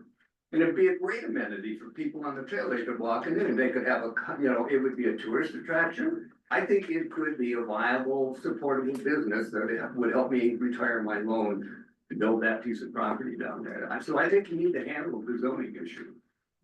There's a number of other things here that I'm concerned about. And let me just start out that I watched the P&Z as they handled this, and I thought they did an excellent job trying to address the conflicts that were in front of them, particularly to help the developer do something useful with his property. And I thought they did an excellent job working to protect the neighbors, to make sure that the neighbors were not impacted. But there are three parties in this discussion, and the city of Bellevue is the first one, or it should be the first one in some regards. I think we have given away historically to development requests consistently to the detriment of the taxpayers of Bellevue.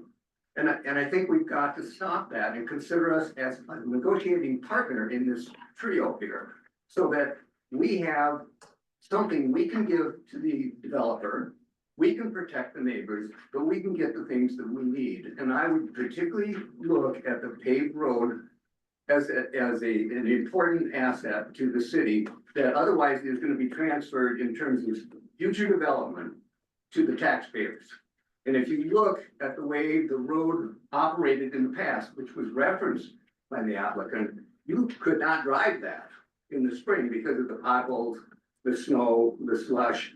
I mean, that's gonna take maintenance, and in a gravel condition, if you go down and you look at the corner by Mahoney's, where it gets eaten out, and then the corner by Cutthroat, where they are now cutting between the distribution line and the fire plug, and missing the fire plug by about that far, because the pothole in that gravel base is so deep that no one wants to drive through it. You're gonna have the same problem down here, and it will be the taxpayers that have to pick it up and fix that and pave it to make it work. I find that one kind of offensive. I don't wanna pay for that. And I'm sure we are gonna have to do that sooner or later. And you talk about improving the alleys, and I think that's a great idea, but it's gonna be expensive. And in every other development, we ask the developer to take care of the roadways. That is time, Tom. Oh, shoot. I got paid. You gotta practice that. Thank you very much for your Oh, that comment. won't matter. Yeah, okay. Okay, do you wanna attempt to call Dora over? I just sent you the Okay, number. let's focus on this last public comment in-house then, and then we'll attempt to call Dora. Please state your name and your address. I'm Carrie Weston, I'm at 500 South Main. I'm the corner lot that has the shed out back. And I've worked really hard to develop that little area and put grass in, a lot of shrubbery. I've got big lilac bushes and roses and things like that. It doesn't look like much, but it does slow the traffic down. They don't hit that power pole. They don't cut through and hit my fence, and it keeps the dust down. And I understand that we need to develop that alley, and that would be really great, but I'd like you to consider the fact that even though it's an easement and it is the city property, I worked really hard to make it look decent and make it look like it's not the back of Mahoney's. So if you could take that into consideration, I'd appreciate it as well. And I know I've talked to Keith about it a lot. It's, you know, we're looking at a great property there, and it would be really great if the city could do something that benefits everyone, but also doesn't hurt the home of the current property owner. But thanks for listening to me. Thank you. No, she was on the mute, but I think she was. All right, ladies. Are we gonna give her, go ahead and give her, I'm trying to figure out what to tell her. on speakerphone. just put her on speakerphone so she can give her public comment. Well, we'll see if she could. And if that works, and if not, we tried and I tried to email everybody. Yeah. I locked out of my email. Does Florence looks like she's trying to talk, but I'm not sure. Hi. Are you asking me to speak? one moment, Florence. Okay. We're looking for Dora. Okay, I've got Dora on Okay, the go ahead and phone. put Dora on Okay. speaker. Dora, I'm gonna put you on speakerphone so we can hear your comments.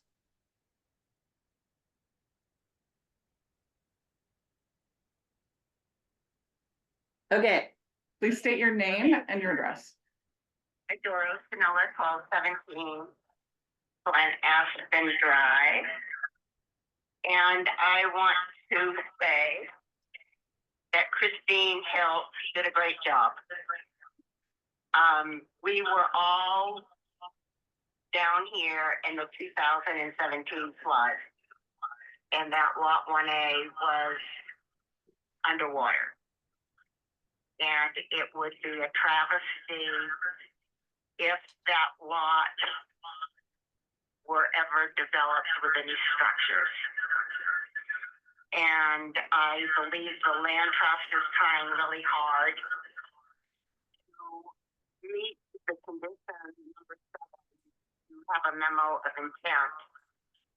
And I would just ask that the council ensure that the land trust has the ability to comply with condition 7. And that the applicant and their realtor try to help them.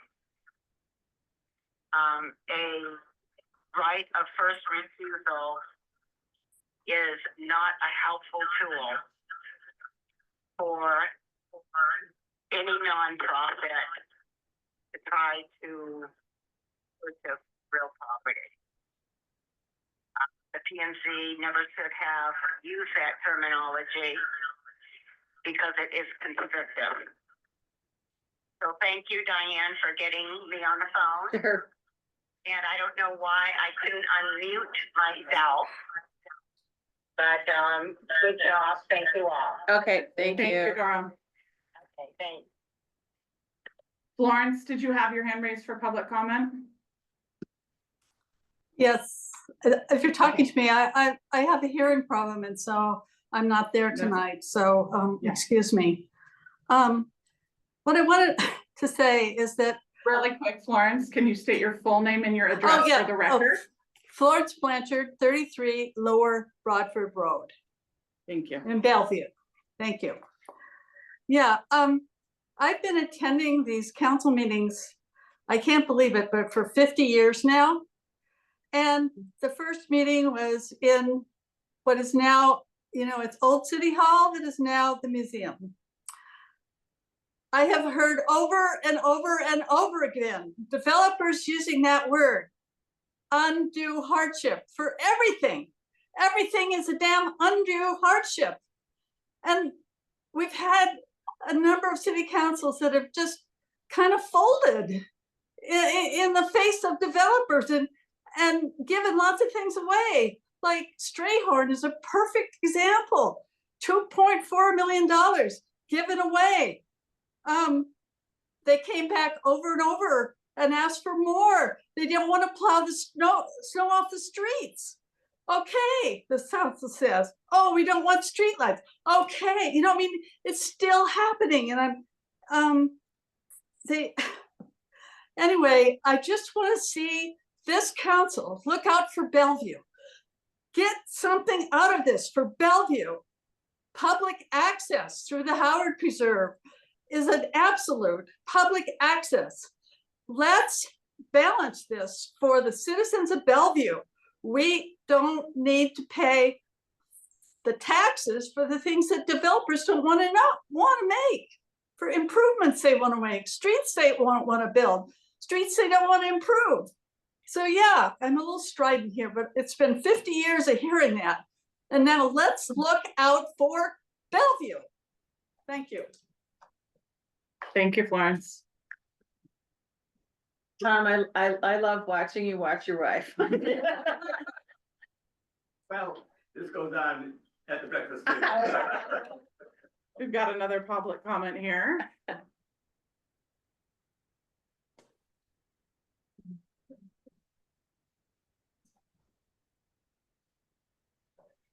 They got the wrong guy for the program. Jim Kewen, 2114 Buttercup Road. I've embarked on this project for a little over 3 years on trying to make this happen. And I understand from the day that the Howard family donated their property to the Howard Preserve, from that point on, both the city of Bellevue and the Howard Preserve have wanted that property to be part of the Howard Preserve. I've spoke with the city before, we've approached everybody before. We made the offer to sell the property for $360,000. I represent Keith and I represent the property, the last property sold to the Riverview subdivision. That sold for $450,000 and had about 100 feet of riverfront, and this has got 300 feet of riverfront. So the comment on that they don't want, where the Christine saying they don't want development on the east side of the west side of the canal. I'm assuming that if this is opposed, that there will be no further permits issued further south of there, west of the canal. That would be injurious, that would be in conflict of what you would be asking, or presenting to the client here and the people that want to build in the future, which is going to happen. There was about $1 million engineered riparian 404 permit on $1 million engineered project to redirect some of that river to the west over by the breathers of the wind. So maybe the engineers didn't know what they're doing, but we certainly hope for everybody on the east side of the river that, their calculations and engineering was correct. And I would be willing to bet that their engineering was correct rather than betting on somebody has got some issues about giving things away. Keith developed that portion of the alley, has been an alley. We've had, McGee, he hasn't had a piece of equipment on there for 30 years. Both the people that would like to buy it are currently using it. They both own snowplow companies. And I negotiated a sale between the Myers Company and Rickson Excavation to the north of it. I helped raise Carl Rickson on top of the mountain on ski patrol. And we got a pretty good relationship with somebody who can maintain that road and 2 snowplow companies during the course of the winter. If there's, and I'm going to address all concerns if I can, of all people there. So we trying to, maybe you should make that a street and a 50 wide street. I think you should continue it, mandate it all the way up if that's the case, but it's an alley now. You can call it a street, but you can't call a dog a chicken. And that's what it is. It's an alley, has been, always has been, and let's be treated that way. So I thank you very much for your time. And again, I don't know, and I've been doing real estate for 35 years. I've lived here for 50 years, and I've never worked so hard for so long, for so little, to try to provide an amenity to the city and to the Wood Trust and public of this county to have so much opposition to trying to do what everybody wants. Thank you for your comment.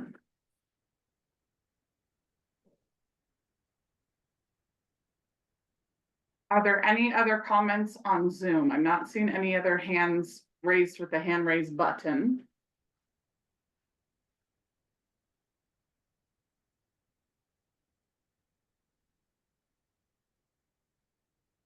Any other comments in City Hall? At this time, I will close public comment. Brian, would you like me to give the applicant the opportunity to? Samantha, if you'd like to take the opportunity to rebut. Thank you, Samantha Stolnicker with Opal Engineering. Yeah, I think the first thing I would just point out is Keith and Judy Meyer are residents here in the city of Bellevue. I wouldn't call them developers. They certainly aren't looking to create a huge amount of profit for themselves with this lot line adjustment. These lots are existing. They really are just trying to create more usable space.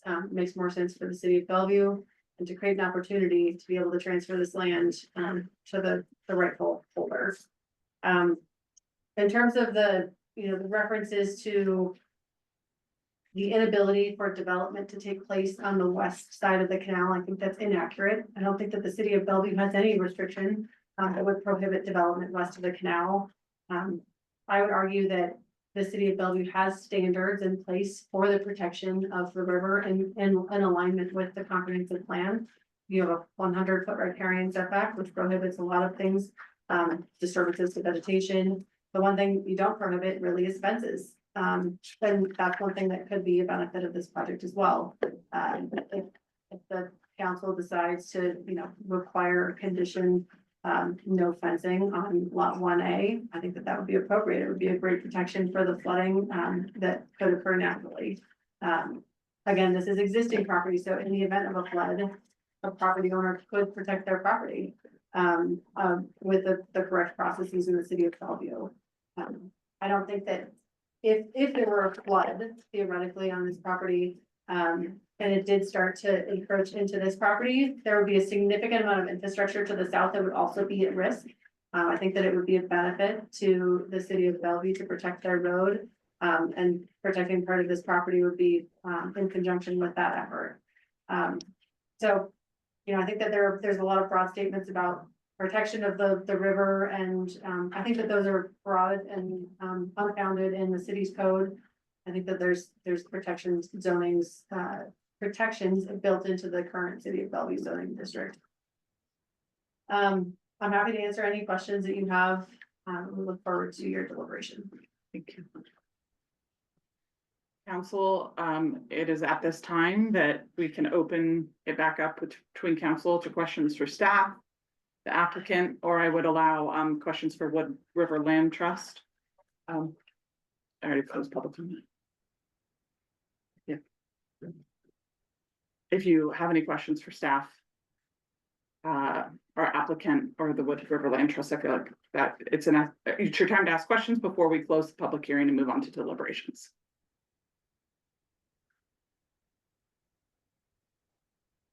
Can I ask, and I don't know. The southwest corner of this property. What does it abut? Cause it isn't a direct, there isn't a direct access. Down from Riverside Estate, so it would have to go across. City property, is that city property? It's city right of way. City right, that's right, I mean. That's what I thought. I didn't wanna take it for granted though, because I see that. And she mentioned that's where the driveway would be ostensibly. So we would have to submit a request for an encroachment permit for a driveway to serve that one property. To go across, yeah, cause The it's city like, right of way. yeah. Dan? I don't have any questions. I'm ready to start deliberating or offer up my views. Okay. As Jessica stated earlier, there is a great deal to Are you unpack. starting to do your views right now? I'm starting. Okay, I will deliberate. have to close the public Oh, hearing I'm before we sorry. deliberate. So, Sorry. last opportunity for council to ask any questions. Is there a value? Like, what's the budget from the Wood River Land Trust, to buy that lot? I didn't know that was something we were supposed to do. Yeah, just have a question about it. Yeah, Amy Trujillo from the Wood River Land Trust. It's something we've been talking a lot about with, Keith and Jim. They have a pretty firm sales price of $360,000. We don't know yet what the appraisal will come back at. We've contacted for an appraisal. But we can't pay more than appraised value. So I think that's the challenge, is that we can't really agree a purchase agreement because of that limitation. Okay. Thank you for that. Just like briefly viewing at the Blaine County Parcel Viewer per each lot, depending on if it has a structure. Is this deliberation or? Yeah, sorry. Okay. Sorry. Yeah, sorry. It's all right. I just wasn't- I'm the troublemaker. Yeah, Any other questions? I know. Okay. It's all right. At this time, I'm gonna go ahead and close the public hearing, and we will move on to deliberation, so. Would you like to continue with your thought? We'll start with Yes. Jessica on deliberation. Okay, So looking at, To do that. 1 second. Export. Oh, yes, just to clarify, I was supposed to do this at the beginning of the meeting. Has the council had any ex parte communication on this application? I want to disclose that. Not since I've been on council, but prior. I never did anything and I directed it to.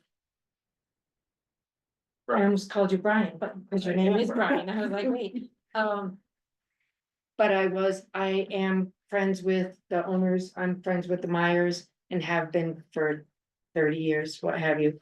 And so they had reached out to me prior to ask for assistance and, and direction or support or what have you. I never did anything further than hear the conversations and the requests of the Meyer. I didn't ever meet with them. I didn't meet with engineers. I didn't meet with anyone, but I did want to disclose that. And any thoughts or questions I have, again, directed to Brian, but I wanted to make sure to state that. And I also have disclosures in my former role here at the city. I did speak with the Myers and Jim Kewen on several different occasions. Sam, I'm not sure if you're representing this yet. And so I did have conversations that was years ago, but I just wanted to make sure that it was stated that that had occurred. Thank you. Thank you for that. And if no other council members have ex parte communication to divulge, we will move on to the deliberation and I'll have Jessica get us started. so just looking at, I just did a quick search of, the parcels south of where this development would be, and just for one lot, it can, just looking at a couple with the taxable value with, a residential structure or the market value goes for 587,000. And then another one at 608 Lewis Lane for 497,000. Just the land alone No. ranges Bond was for 212. Yeah, so that's with the land, that's not with the structure, but so we have an idea of how much the land value, just kind of looking at, because it's hard to see like, okay, with this lot, how much is it actually going to sell for? I think it's important to take in consideration the buildable lot. Yeah. And as compared to this, but Yeah, I see what since you're there isn't, what one of the public comments were is like, there hasn't been an appraisal on this property, so looking at that, I was just wanting to look in reference to what other properties were selling in the surrounding area and making our considerations. And I don't know that for the council to consider this rezone, that is something, and maybe I'm wrong, but that's not something we should consider in our deliberations on what the selling value is, because that's not really our place to decide what the value of the property is, that I understand, and I just want to make sure. I agree with you on that point, but the other part I don't agree is like, I just want to make sure the Wood River Land Trust can afford to buy this lot. So. Yes, I just wanted to make sure that wasn't a consideration for us. That's not what we deliberate on what anybody could sell anything for, or their negotiations. We have to uphold what is right for the city of Bellevue, and whether this rezone and the proposed amendments or considerations are of value and necessary. And just to clarify, the application in front of you does not include a rezone. We're looking at a lot line I adjustment. apologize. Yeah, it's okay. Thank you for clarifying. A lot line shift, yes, not rezone. I guess, I believe that it's not incumbent upon or in the best interests of the residents to assume any additional expense, loss of habitat, environmental change, or financial risk to improve the development prospects of various properties. But I do think it's unclear. There's a lack of clarity around what is really possible with these properties. But I don't think there should be any waivers. I just don't think that the other residents should bear any of this, and they're, people buy properties, they're investments, they're hopeful, they want to develop them. Some people get the opportunity by sheer freak of nature. And the Palisades right now, Rick Caruso is snapping up a bunch of properties because of an act of nature. So these things go both ways, but, I don't think there should be any waivers in a situation like this, but I also think that we want to, understand what we as a community want, to work with these landowners and say, this is what's possible there. And I don't know if we're really super clear on what truly is possible. So it seems odd to me that little business thing is stuck in there, and in many ways, I just don't feel like there's enough information to effectively negotiate an outcome on this, So what would give you more information? Well, I think in many ways, they're trying to figure out how they can sell the money and sell the property and make money, right? And we're trying to figure out, is that what everybody wants? Is that what we want for that property? And how can we honor their ownership of the property against our existing rules? Or do we need to change, how we perceive that particular section? I don't really, I guess what's more is, I don't know, where's the balance between what these folks want and what we could come to. I mean, they keep coming to the table to negotiate, right? They're trying to get a favorable outcome. To me, this doesn't look like a favorable outcome, and it seems immutable. And so maybe we have to look at it in a different way. Because I do not support any of the waivers. It doesn't sound like Tom, if he were here, would support necessarily the waivers. And I think that's part of, it's a deal breaker for them, some of these things. I mean, I think making lot 1A non-buildable, I think that would satisfy a lot of requests online.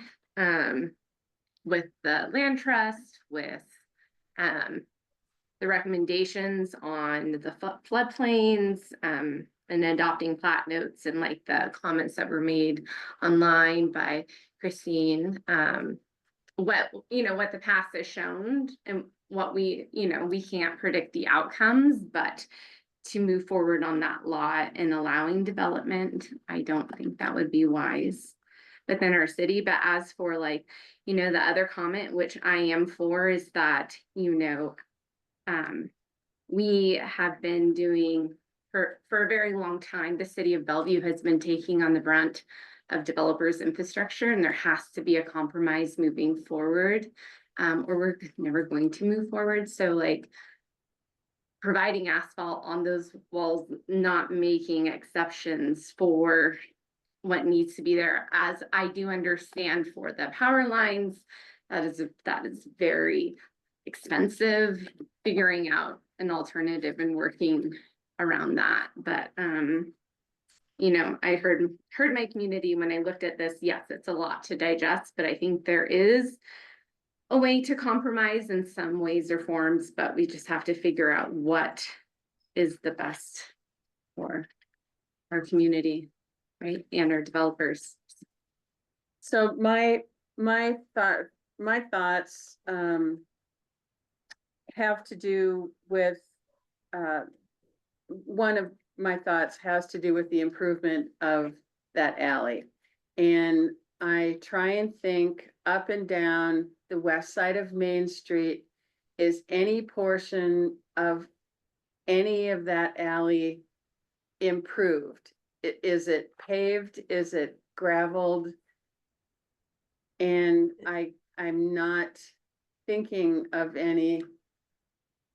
And so it feels to me like it's an undue burden on the applicant to ask them to do an improvement of the magnitude of asphalt on that section between Chestnut and Walnut. There could be some improvement with road mix, that's a wrong term, I'm sorry. Or some sort of gravel base, after it's been graded. But there is, I believe there is an undue hardship with respect to this property because of the topography, the canal, that steep bank. And I am wondering if a site visit would be in order so that we can understand what we're really looking at. Stake that building envelope. I'm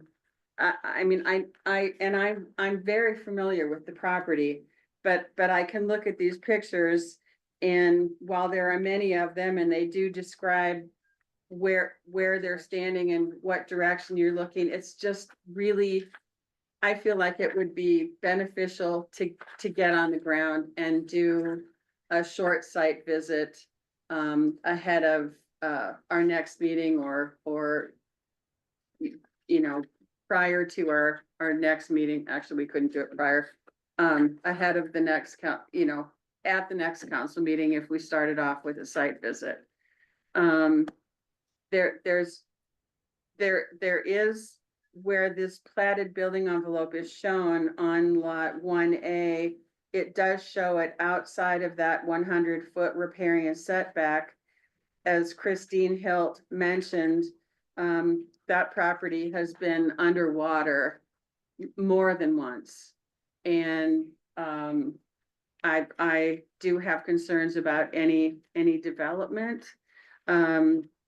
So I'm not providing any answers. I'm just providing what my thoughts are. There's just a lot to think about, a lot to consider. An appraisal, it sounds like that's in the works. And ultimately it would be great to have this be a win-win. I'm not sure how we get there. I think that there's I think there's a lot to consider. And the Myers, I don't know how long you've owned it, probably forever, but I doubt that you zoned it business or maybe you did. Actually, if you were 100 years old, probably so, but it is zoned business and it is kind of odd to have it go down below the canal. And have it be business owned. I'm not in support really of a coffee shop or a fly shop or anything else down there. And I can guarantee the other neighbors on Riverside Drive, well, this is hearsay. I don't think that they would be in favor of any business development down there, but I could see something happening. I'm just not sure what it is right now.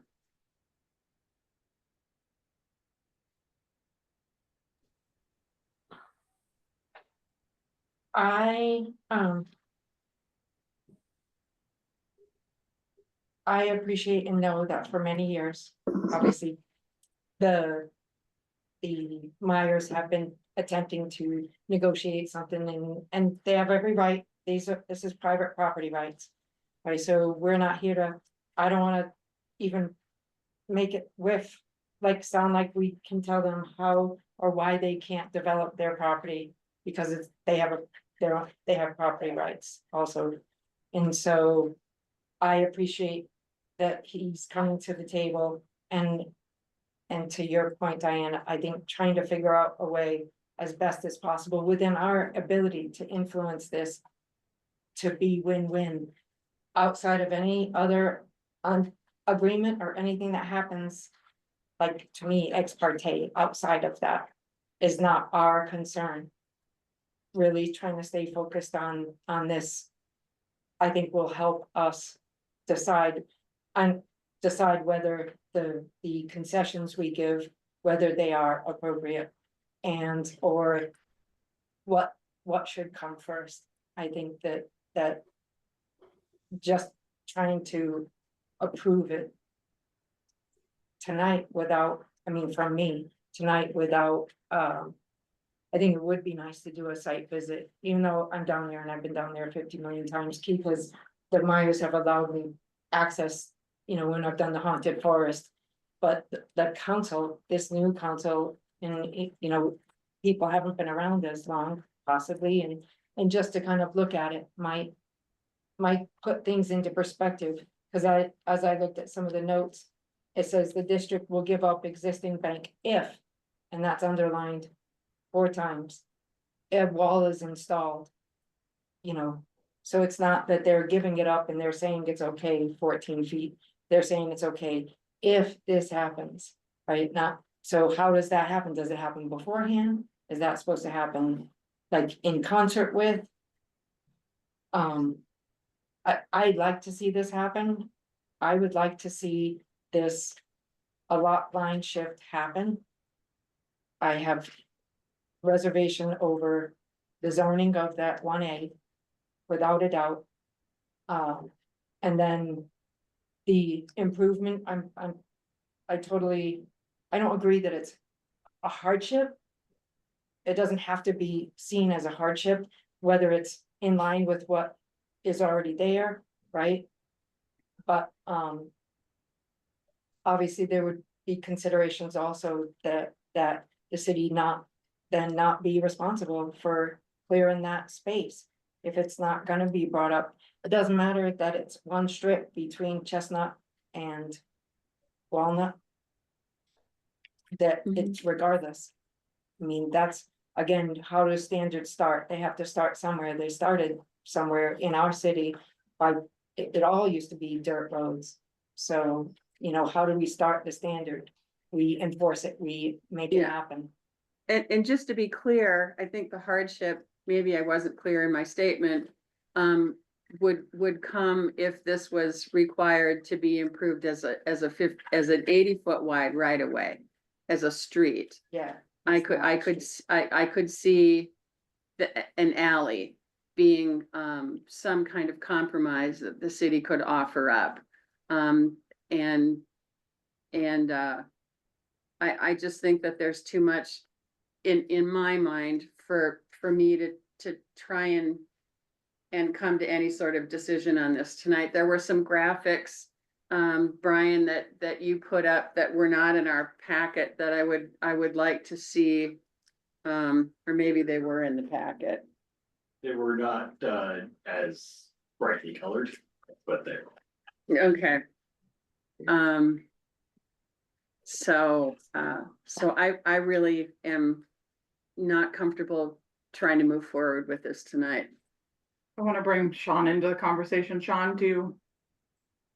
You know, everybody said some good things, you know, and I think it would be beneficial to do an on-site checking this out because it's a weird property. It's weird, and it's, you know, confusing because the pictures don't give it the real texture of how the thing drops off to the river.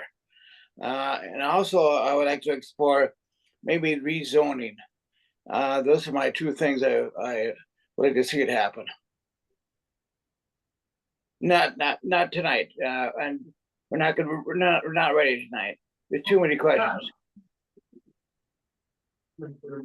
In order to be efficient with this deliberation, I think it's worth talking through or looking through the conditions of approval that came down as recommendations from P and Z and kind of understanding what the conditions of approval are and understanding what this council agrees with and disagrees with, would like to see different, just so that we can have directive for our next discussion, for however we want to move forward. But what might be appropriate is on page 53 in the staff report. We have recommendations on conditions of approval. That it's kind of a succinct way to look at it. There's other ways we could go through it, but that's just an idea to kind of go through each condition and see where this council is landing. And if that's not an efficient way to deliberate, I just feel we need kind of some direction of how to move forward here versus just a continuance. In agreement? Would you like to see it a different way? Okay. Read them one by one. I would like you to read them one by one, please. Okay, condition number one. No building shall encroach into the space between the top of the eastern bank elevation of the street or alley of the canal and east high water mark of the canal unless otherwise allowed per the version 45 right of way agreement. This agreement shall be recorded prior to final plat recordation.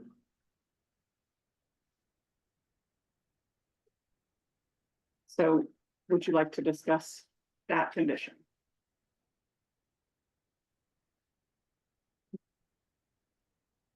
There is not a proposed agreement yet.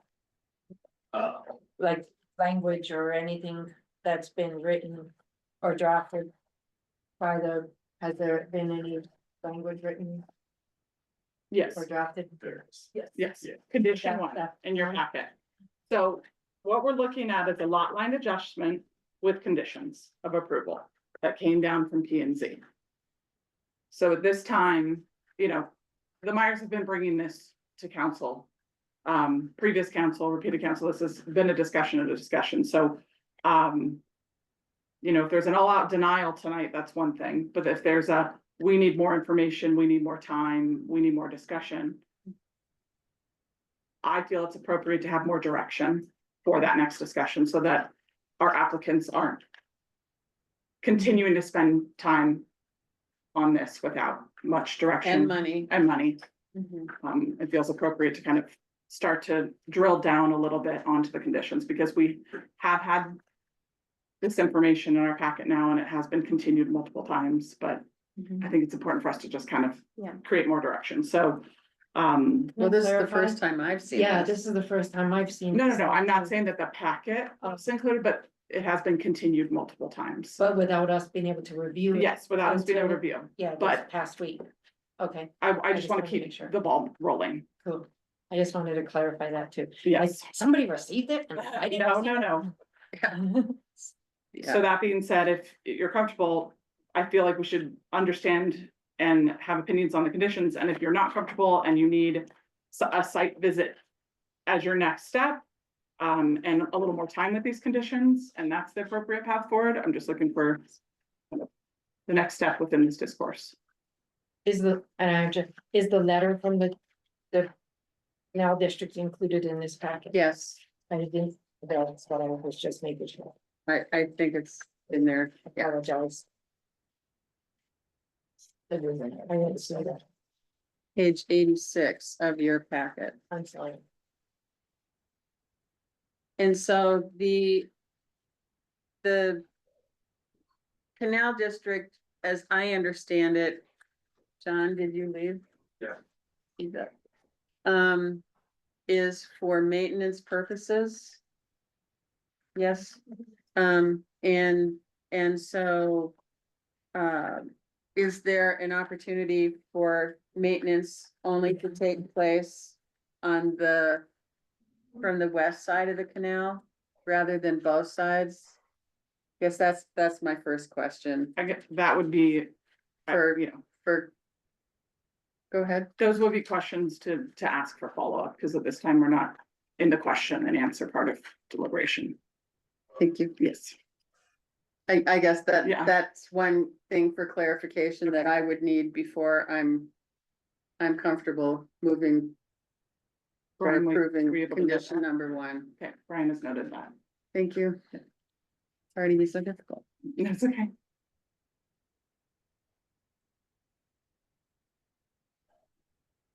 I guess on the condition number 1 of what I'm thinking about, just this wall that's constructed, we don't necessarily know if that's going to deter a river, and then if there is a flood, then the maintenance of that wall, is that then the property owners to then deal with, or is that gonna be the canal district or ours?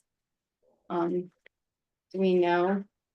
Another, Wall's gonna be on the east side of the canal, which would be above the floodplain, and it's not in the lower one end. okay, I'll also just pause the back and forth on that, just for Brian to write down that question. Just so we're all clear, we have closed the public hearing, information gathering portion, you're deliberating. We're deliberating. You're not supposed to be gathering new information at this point. Yeah. So you can be requesting that we do more research on things. yeah, Don't expect answers. okay, got it. So I guess I would want more information about condition 1.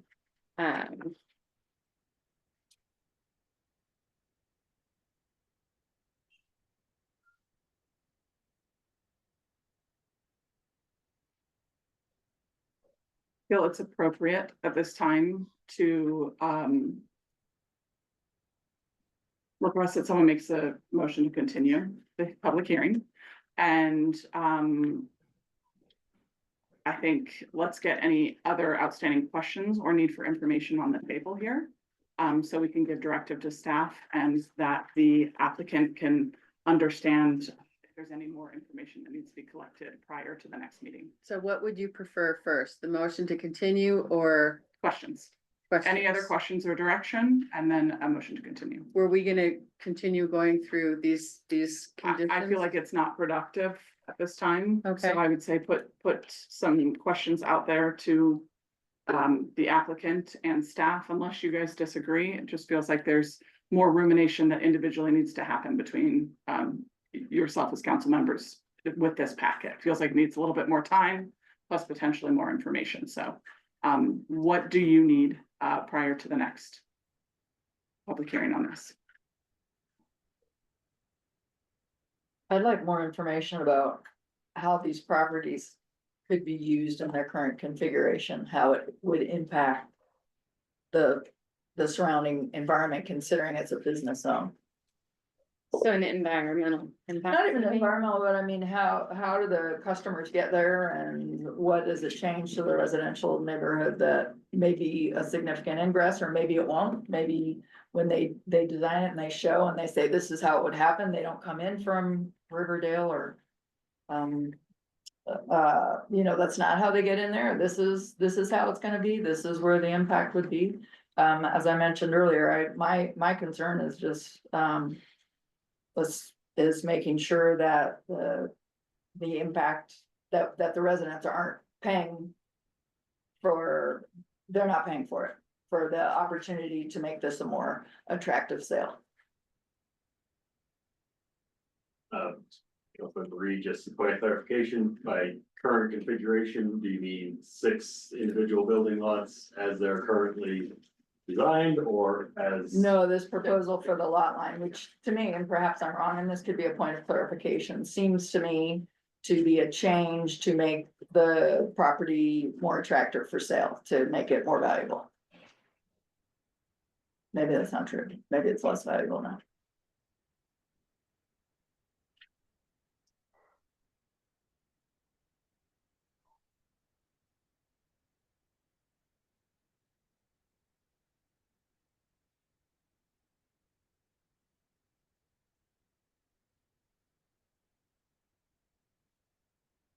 There was discussion about this agreement between the land trust and so I'm sorry. And the Myers. And the Myers, and so I'm wondering if a little bit more time might give some traction to understanding where that agreement could be modified for both parties to be happy, but I'm not sure that's something that's a question that you can clarify or anybody else can. I'm just curious.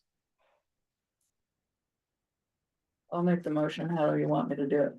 What's our next meeting? I just want to make sure I'm not rushing any council members, that you have appropriate time.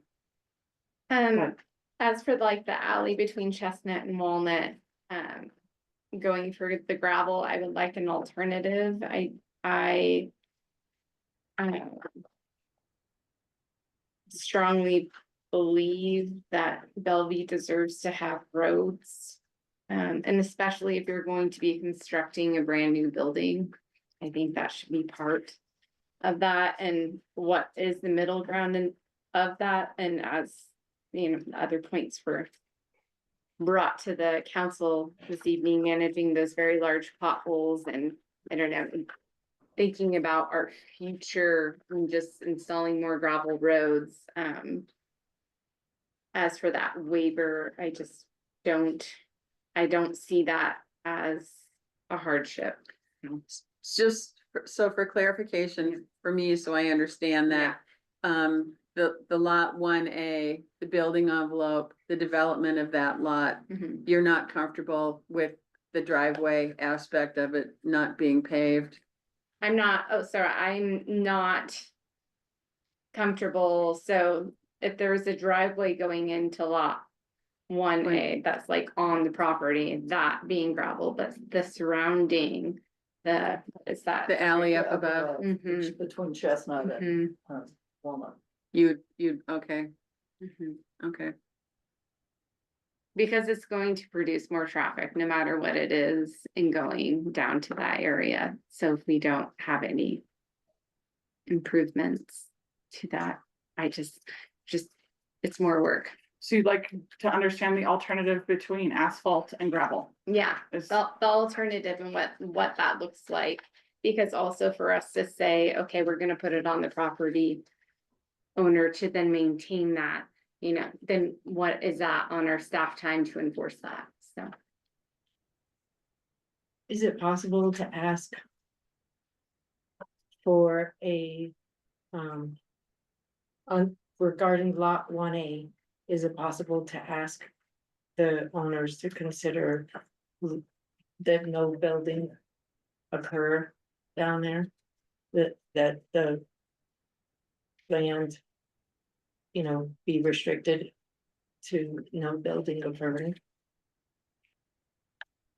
Well, I think that would be the preference of the land trust. And I'm not just saying the preference of the land trust, but in looking at this, is that something that I'm asking specifically because I don't know, can we ask that? Please clarify your question. Yeah, can we ask As a that stipulation. as a stipulation with regard to approving the lot line shift, that there'd be no building, but that there actually no building envelope at all occurred down in the lot 1A? So that's a question for, Maybe there's a simple answer to that, but. is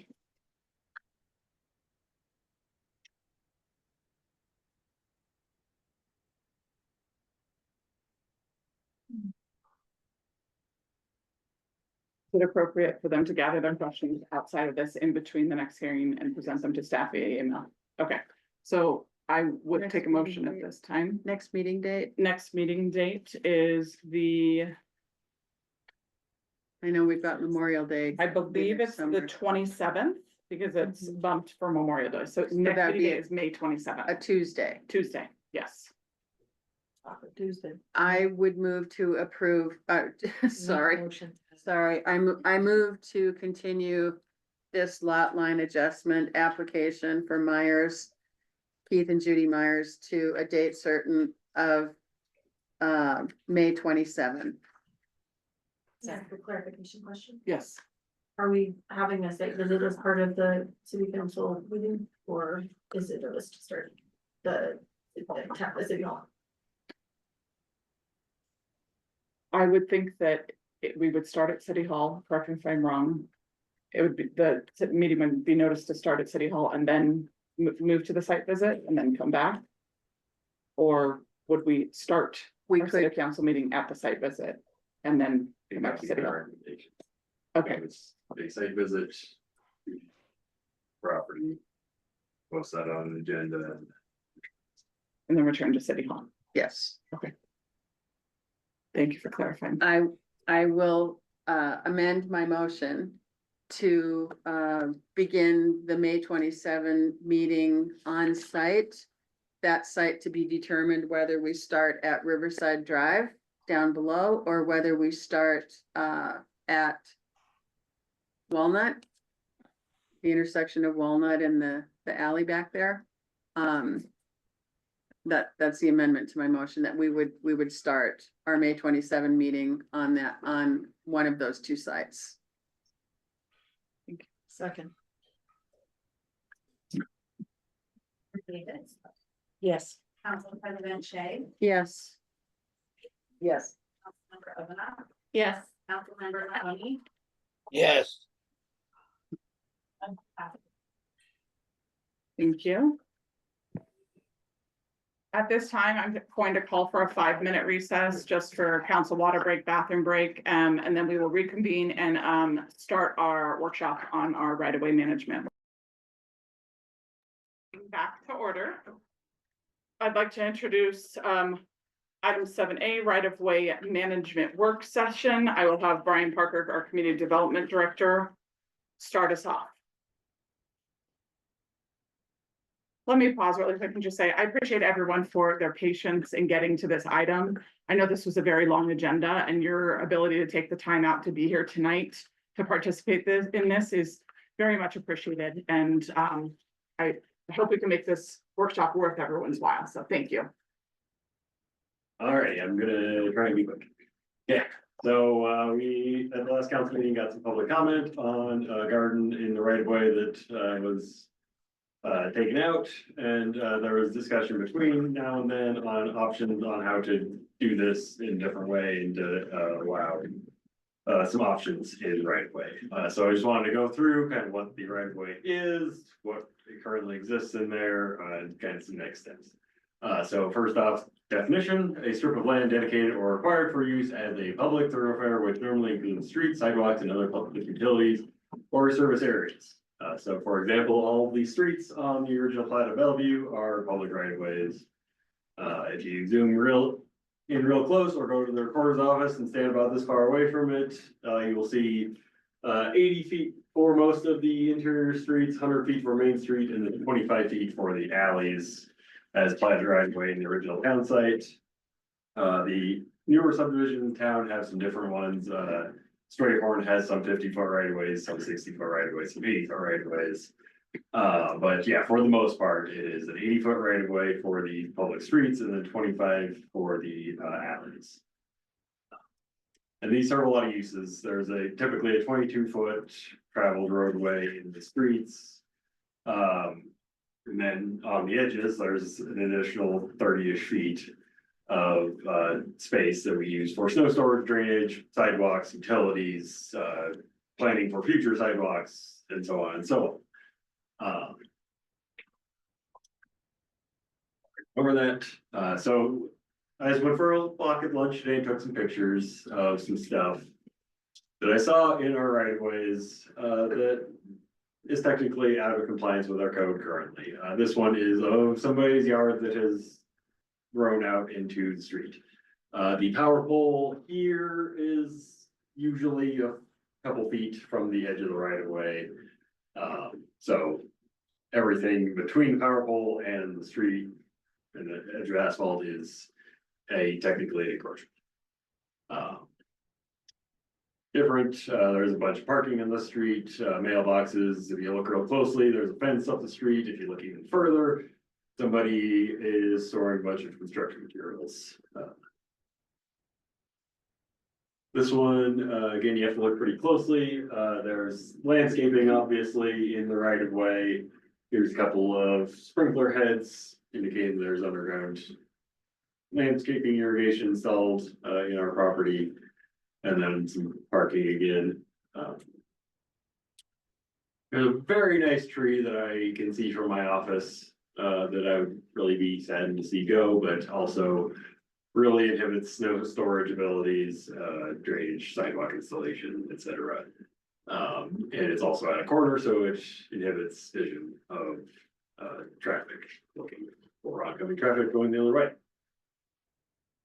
So then we move on to our alleys. Again, most of these are about 25 foot right of way. They have most of our sewer and water infrastructure or lines in them. We don't currently maintain them. There are some that are maintained by, or they're plowed by other individuals through formal agreements over the years. So this is a really nice one of a newer piece of development. It's paved. There are very few encroachments into it. Maybe some of the bumpers are overhanging a little bit. There's designated driveways on them. Well maintained. We got stuff like this where it's a very informal roadway. There's that trailer is partially encroaching. There's some landscaping, dirt, small garden, storage, trash. Or maybe not trash, something being stored, some lumber, firewood, etc. Oh, this is good. So this one is, I checked when I got back to the office, still very much platted right away. There was very much a lawn with some trees and some very nice landscaping. It looks really good. That is just totally overtaken this alleyway. There's a car parked right over top of the water meter. We need to access that. We're probably gonna tow that car away, and he probably thinks it's just fine that he's parking there. So we want to be able to share management responsibility with the community. We want them to be able to beautify the rights of way, but we also need to serve the community and serve the public at large and manage our rights of way and utilities and snow storage, drainage, streets, and sidewalks and development, future growth, and all of these things. So, as a discussion topic, what are the outcomes you guys want to see from revising our right of way management standards?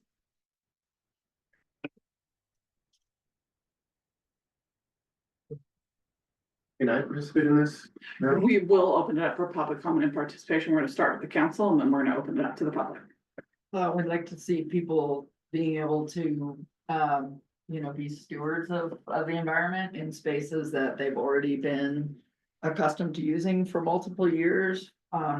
Also opportunities where they see a spot that has been neglected. You just pointed out somebody's turned some end of an alley into an entire lawn that looks spectacular, and none of us knew because it's never been maintained and replatted or whatever. So I think the largest outcome for me is that residents are able to use some of these unused spaces, certainly, on an annual basis or a seasonal basis, and kind of just reevaluate it, but get out there and garden and enjoy improving our environment like the event did that your event did, where people are out and doing and engaged and making sure that there's communication between the people who have these gardens and the city, so that the city services are able to do their job and the residents are able to have some security about the work that they did and why it may or may not need to be removed.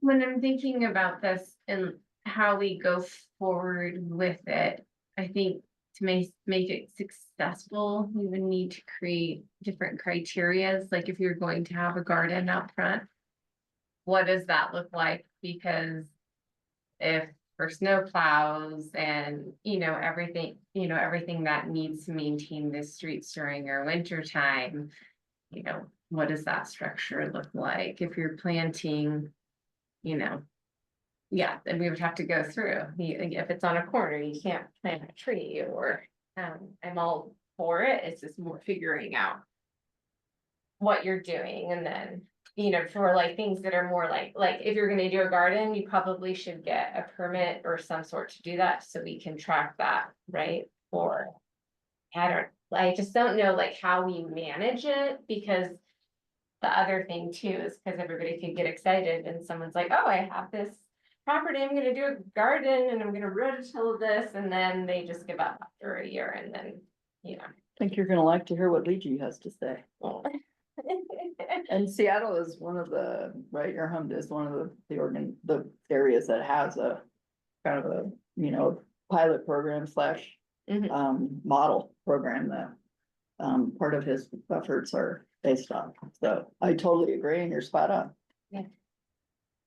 Since this was a discussion that, after Luigi's comment, the Public Works Director, Community Development Director and I had, I think my desired outcome would be, kind of understanding of the management workload of the city, of, code compliance around right-of-ways, at this time and moving forward, and what that would have to look like if we were to have some right-of-way citizen management access, what that would have to look like as labor and monetary offset in order to have some levels of compliance in certain areas of right-of-way and then allowing other uses. So kind of drilling down on what would be acceptable right-of-way uses, and then what the staff time management or the staff costs would be in allowing that, and then what that would convert to in terms of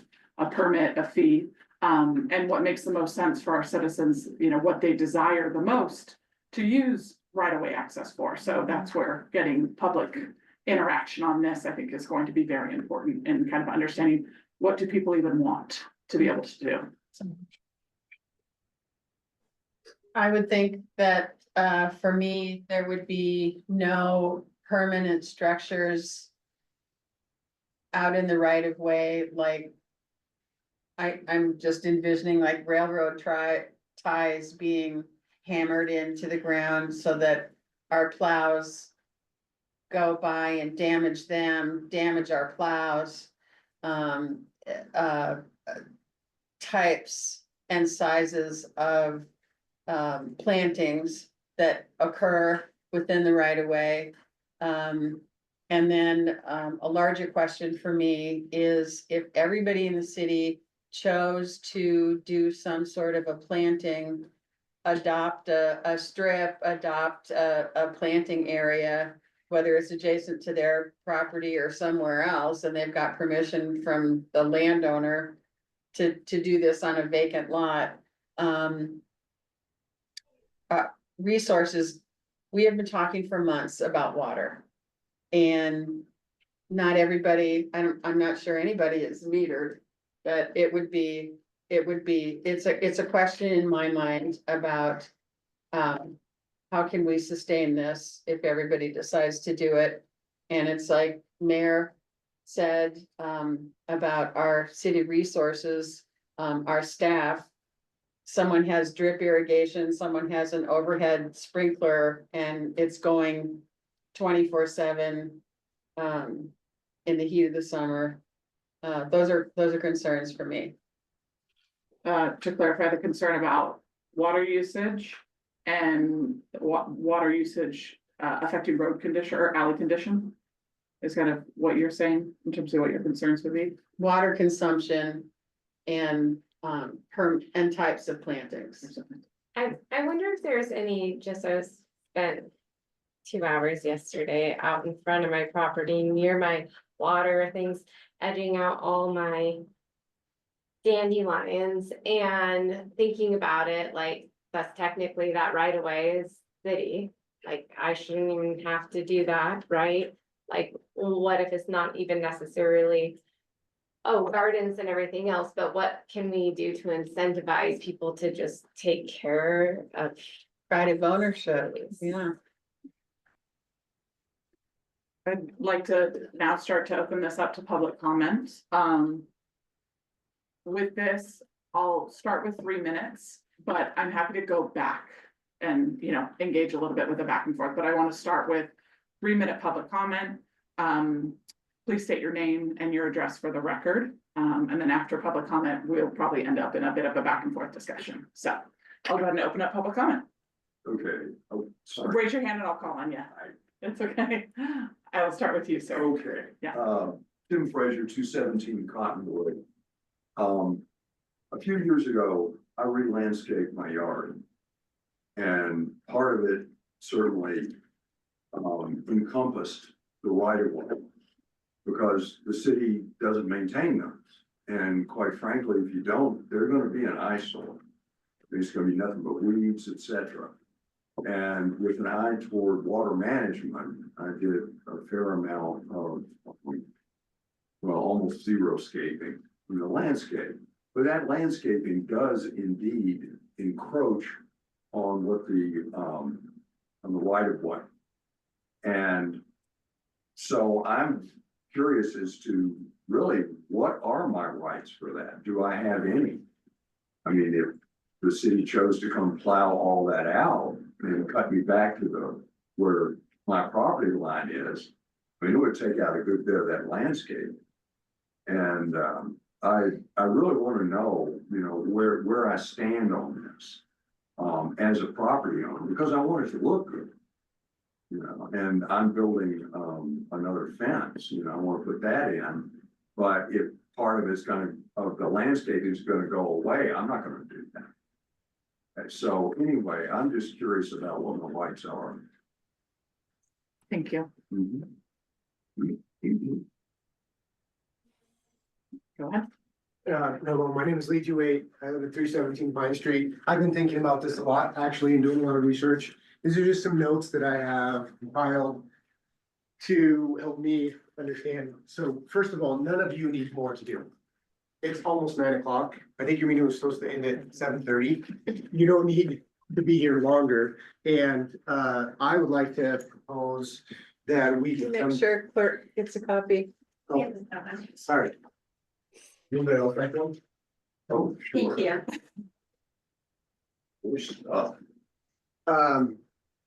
So I would like to propose collaboration between residents in the city to lessen your load. Let me be a good steward of property adjacent to mine in the right-of-way area. I would love to take care of that and keep it looking nice because it's right there and it's easy for me, and I think there are a lot of other people that do. We all already actually do this. But we don't know what our rights are. It's not very clearly defined. My proposal is I want to be a good steward as a resident, and I want to mobilize other residents, all residents of Bellevue, to be good stewards of the right of way adjacent to their property. And my vision is it lessens your workload as a city council and city officials who are currently doing things there. What I would like to see from the city is, first of all, clear guidelines. This is appropriate, so big, so wide, so much of this or whatever. And also the clearly stated, if you are not in accordance with this is the first step. We will notify you respectfully. You have this much time to do something about it. you know, something like that, so that I think most people would be compliant, but if not, then that's very clear. So I propose like a registry type thing. This is my address, this is the space I'm using, this is what I'm doing. I'd love to share pictures of what I've been growing in that space that I've been using as a garden for over 10 years. My kids love it, we love it, neighbors like it too, and I feel like it goes to make Bellevue beautiful. So beautiful Bellevue, responsible use of public space is what I would like to propose for residents to get behind and to lessen your load here at City Council.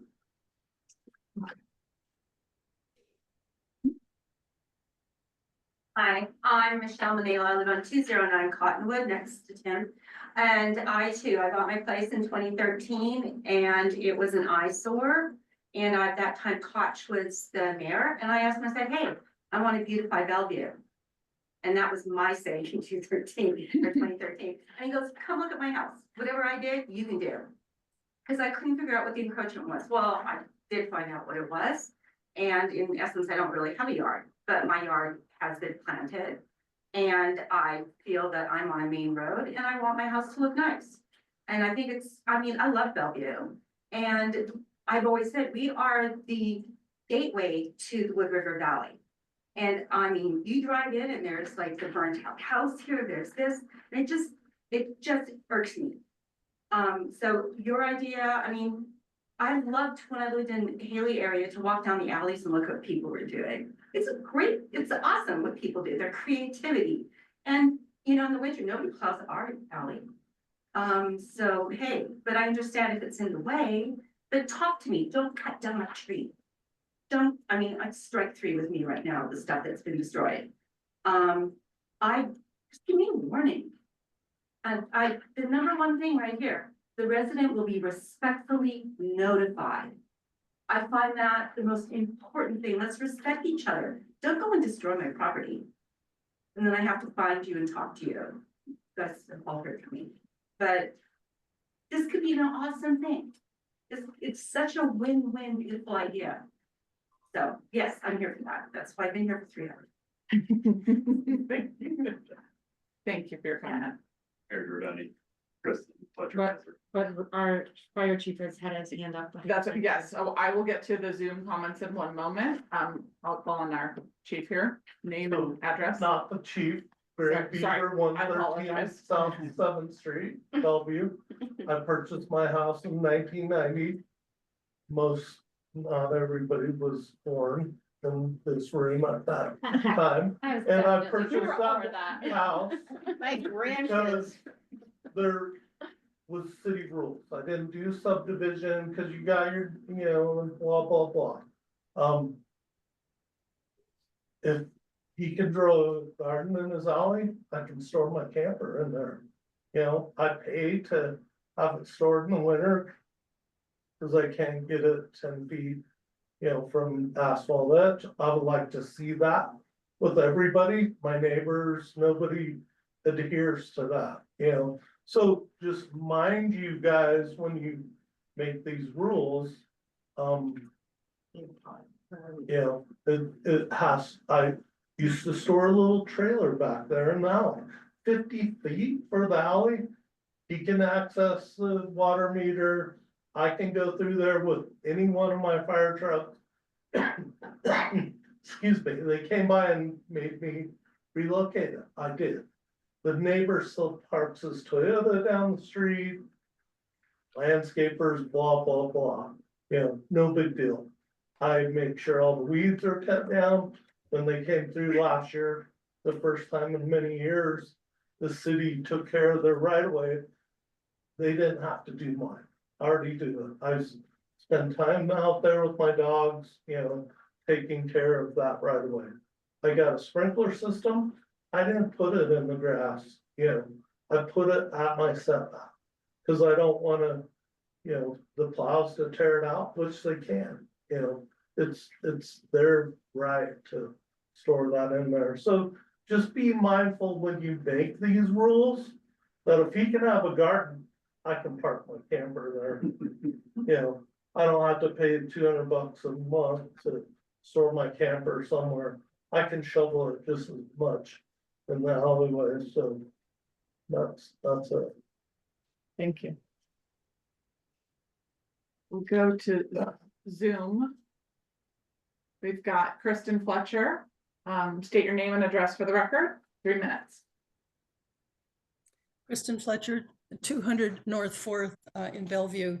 I am so happy to hear this as part of a discussion of the Common Council.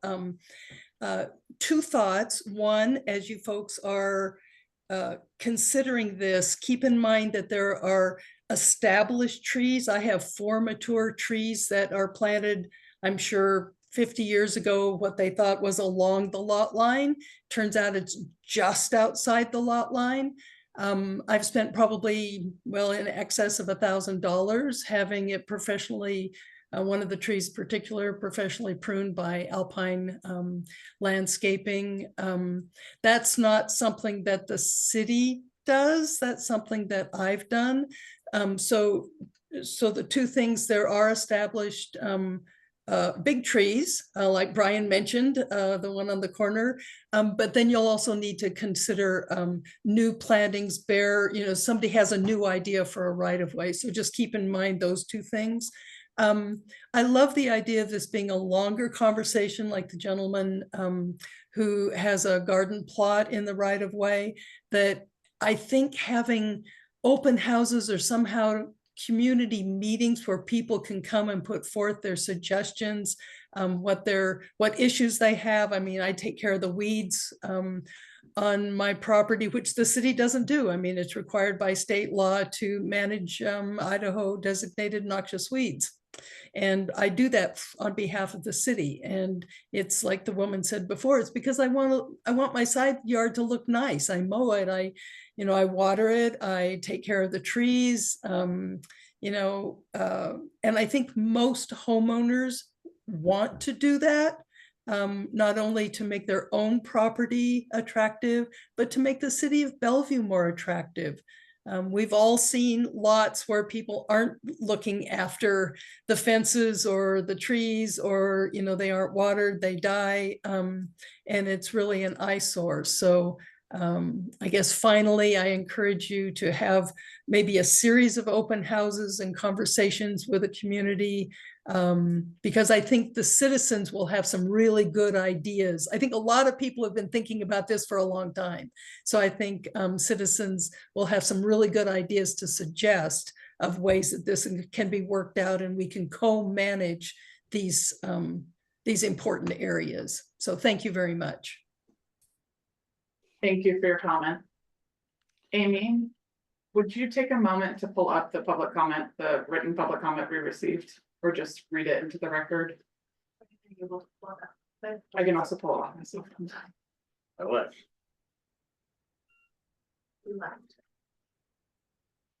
We've received one public comment on submitted for the workshop. I just want to make sure.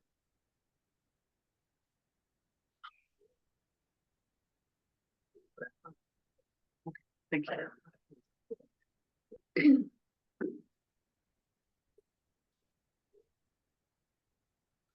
Any staff comments this time for Public Works or Community Development? No, there's been a lot of comments made already that says the city hasn't, and I agree with that. In the past, the city has not. There's been apathy around many things that the city has done for the last 20 years, and we've been trying to change that for the last 3 to 5. Casey takes a lot of pride in what he does. He takes pride in the streets, and he's taken pride in making this city look better. He grew up here, he loves this town, and he's done a great job, and we're trying to continue with it. It's not a personal attacks on anybody. It was a starting point. I did the due diligence of a notice, a courtesy knock, and had a conversation. I was told one thing, and I made a choice, and I'll stand by that choice. There are issues with certain things in the alleys, watering of gardens, especially overwatering of gardens. It affects the ruts, it affects the neighbors trying to get in and out, mud bog, and it just turns into a mess for everybody else. So it may seem like you're doing no harm, but when you have ruts that need to be filled in with rock and then covered over with dirt and leveled out, it harms other people. So as we're trying to improve the alleys, it's going from one to another, and I was trying to do a favor by saying, hey, we don't want you to do this, please stop, don't spend any more money on it, and I made a decision. We're trying to go through the rest of the alleys, and there are some 10 times worse than Luigi's. There are cars, there are unoperable cars, there are trailers. There's people who have piles of horse manure that are 2 feet high, like with their trailer packed up, and they just throw the manure right in the alley. Coming to the last council meeting, adjacent on Third, that alley again, somebody had dumped all their compost and they were filling in their garden beds. I stopped and I asked them, how long do you anticipate this being here? He said, I'll have it out of here by tomorrow. Well, it took him till Sunday, the following week. But that happens along the entire place. And my recommendation was if people are gonna use the alleys in that way, encroachment permits. And I agree with the mayor and Brian, if we can find out a way that we can do permitted fees for certain activities that the community development can work with, that I can work with, and my streets people can work around, I'm willing to work with this. You know, I invited Leachy to come to a public comment, plead his case before he did anything, and he said, I'll deal with repercussions.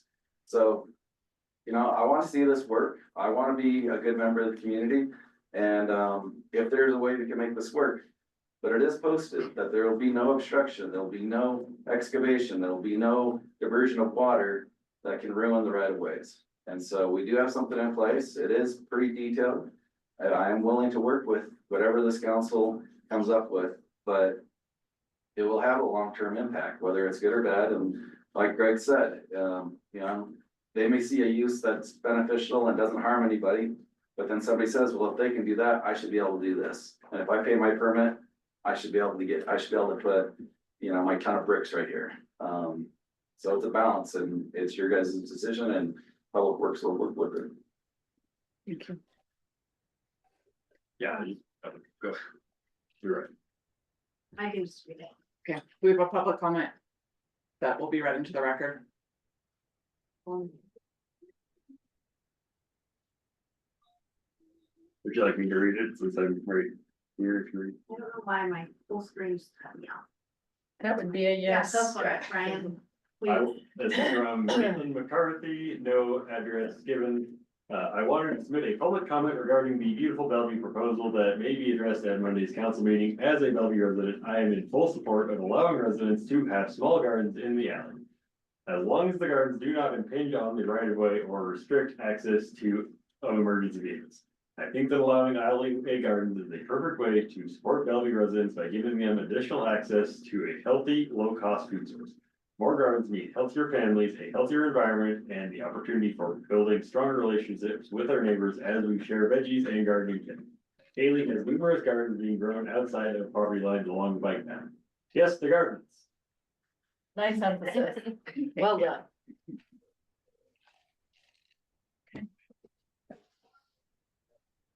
I don't see any other hands on Zoom for public comment at this time, so I'd like to bring the discussion back to council.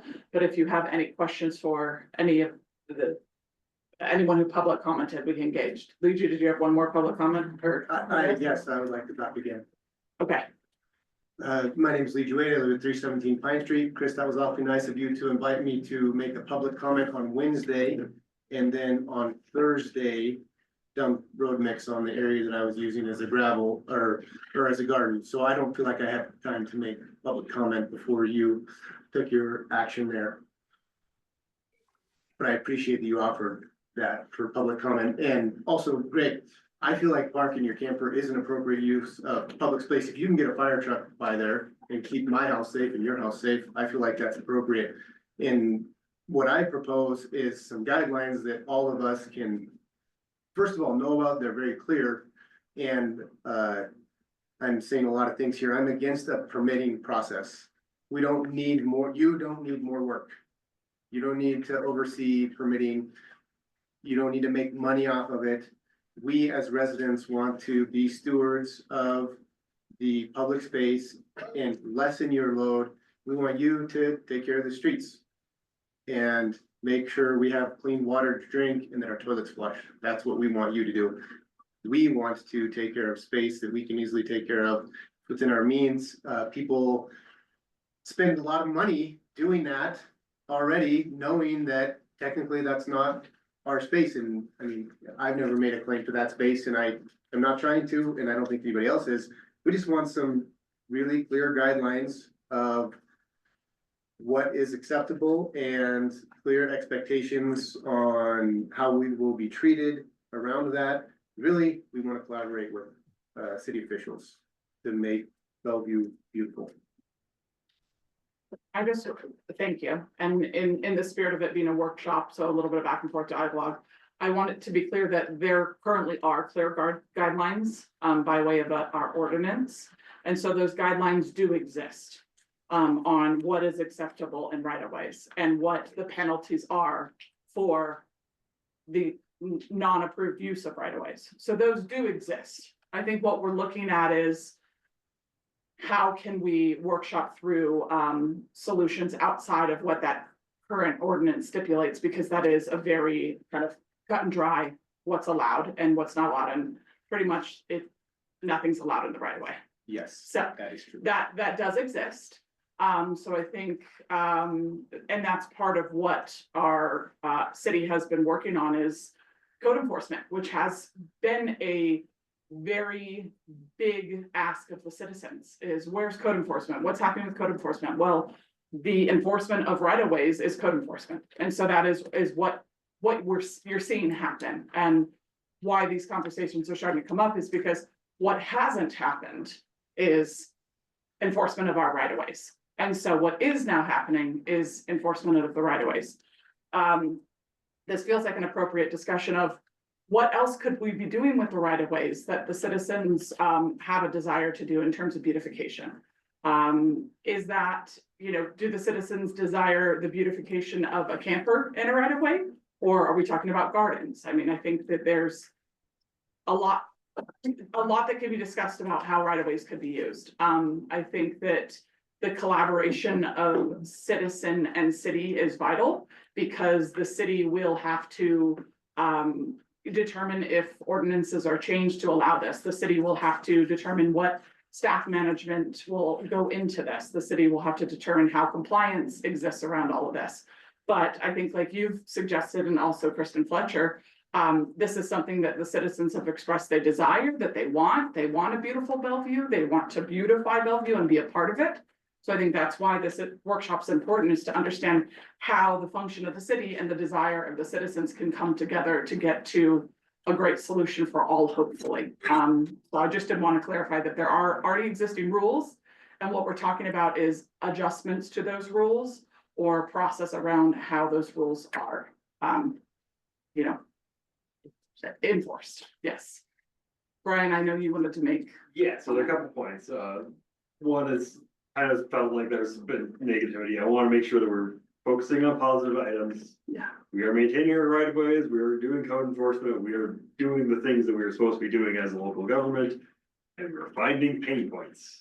Now we're trying to find a solution to those pain points. So I want to make sure that we're clear that we're doing our job. This is, and where things are not quite working as intended, we should change it. So that's what we're doing.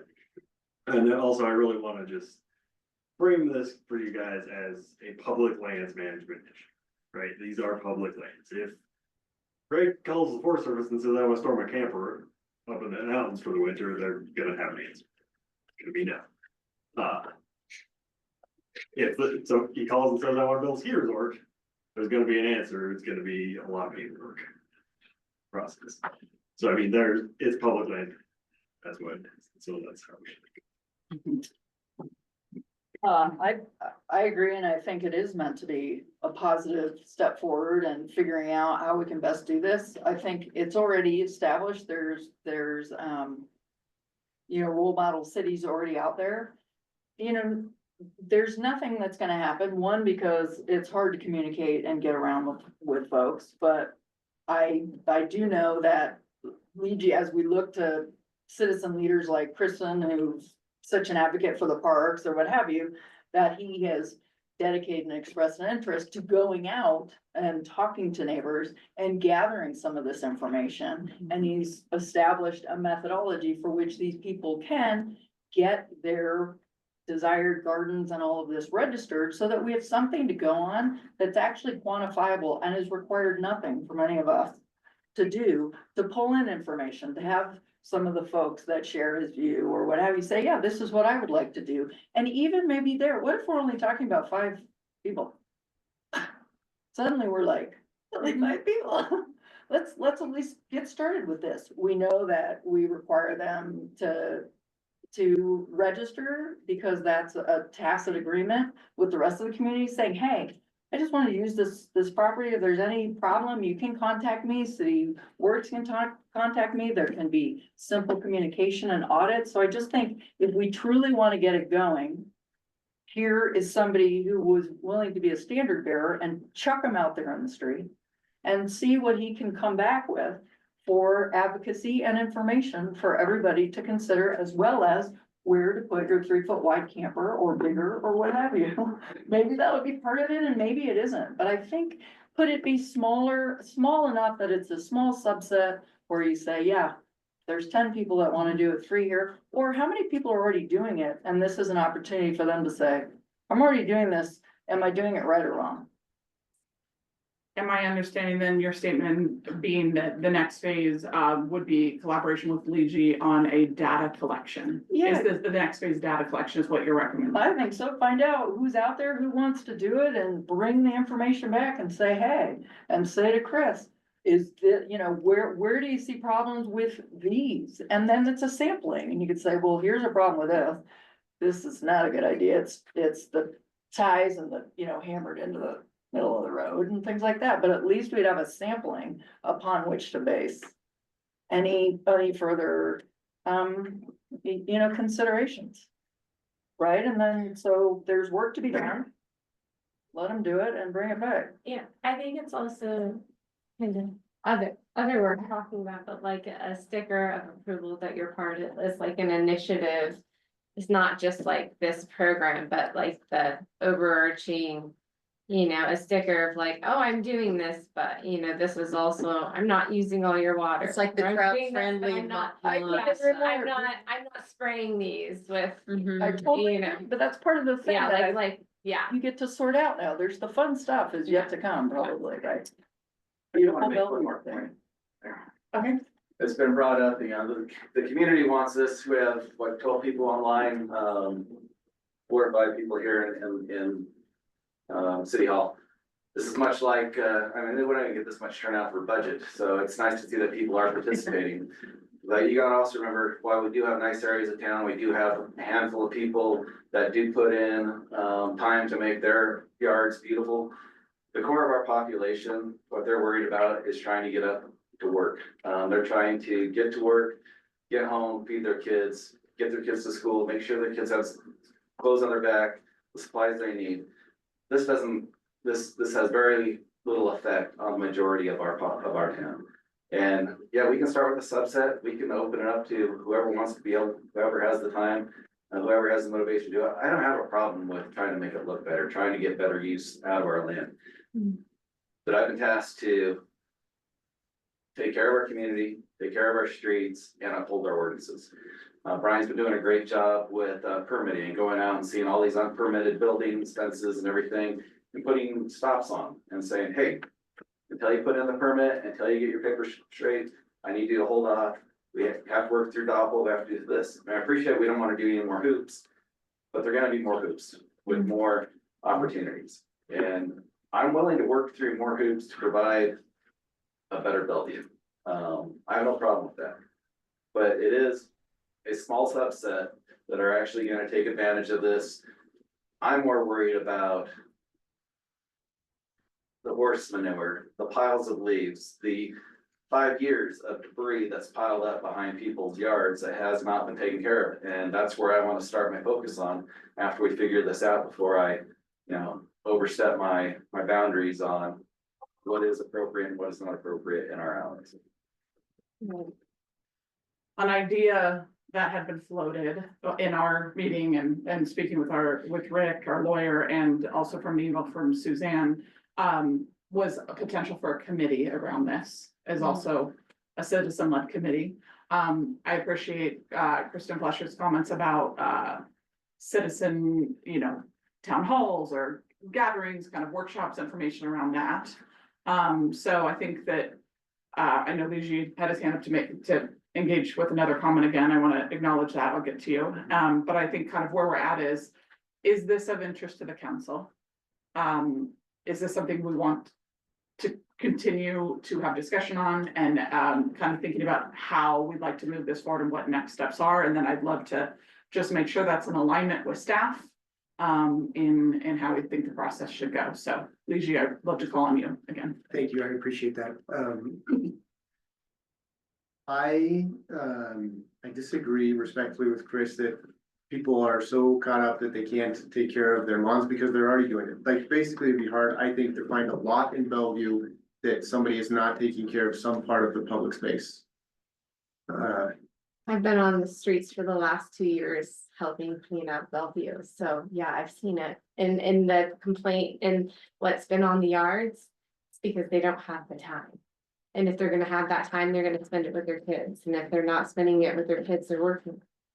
Go look at Fifth and Oak, they'll drive by there, Yeah, not now. but I in the spend my daytime. time with my kids working in the garden. That's how we connect. Anyways, I would love to find all the people who already do it, and there's a lot of them I know, because I've already spent time knocking doors and finding them. And I would like the opportunity to find the people who aren't too busy working hand to mouth, who want to do this, and I think there's a lot of them. And I could champion it like Jessica has worked with the ERC.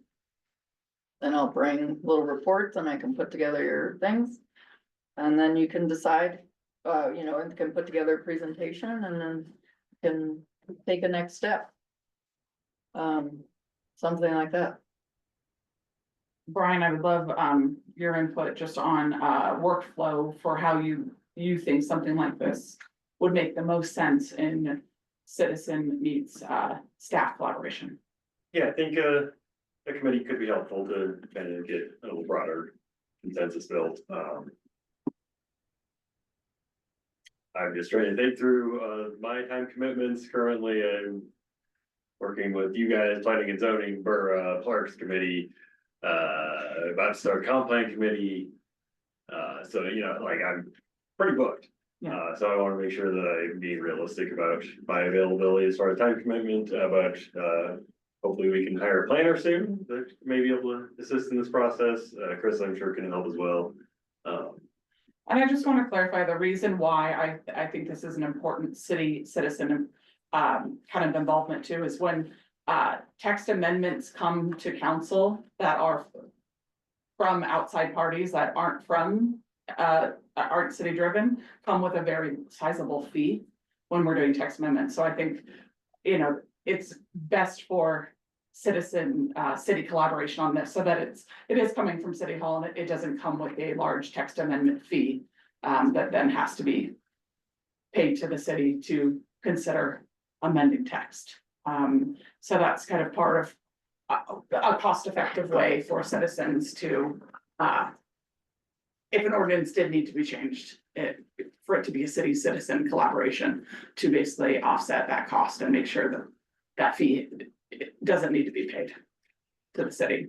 I didn't know if anyone was aware that exists, but. Forward is able to be implemented with the tools we have, or we have to get the tools. Yes, yeah, because that does exist, that fee would need to be paid if it was outside bringing it into the city, as we've seen in other aspects, so. Would this be an ordinance that would go through planning and zoning for an amendment? I doubt it would live in 10 or 11, so probably not. Probably public ways and property amendment.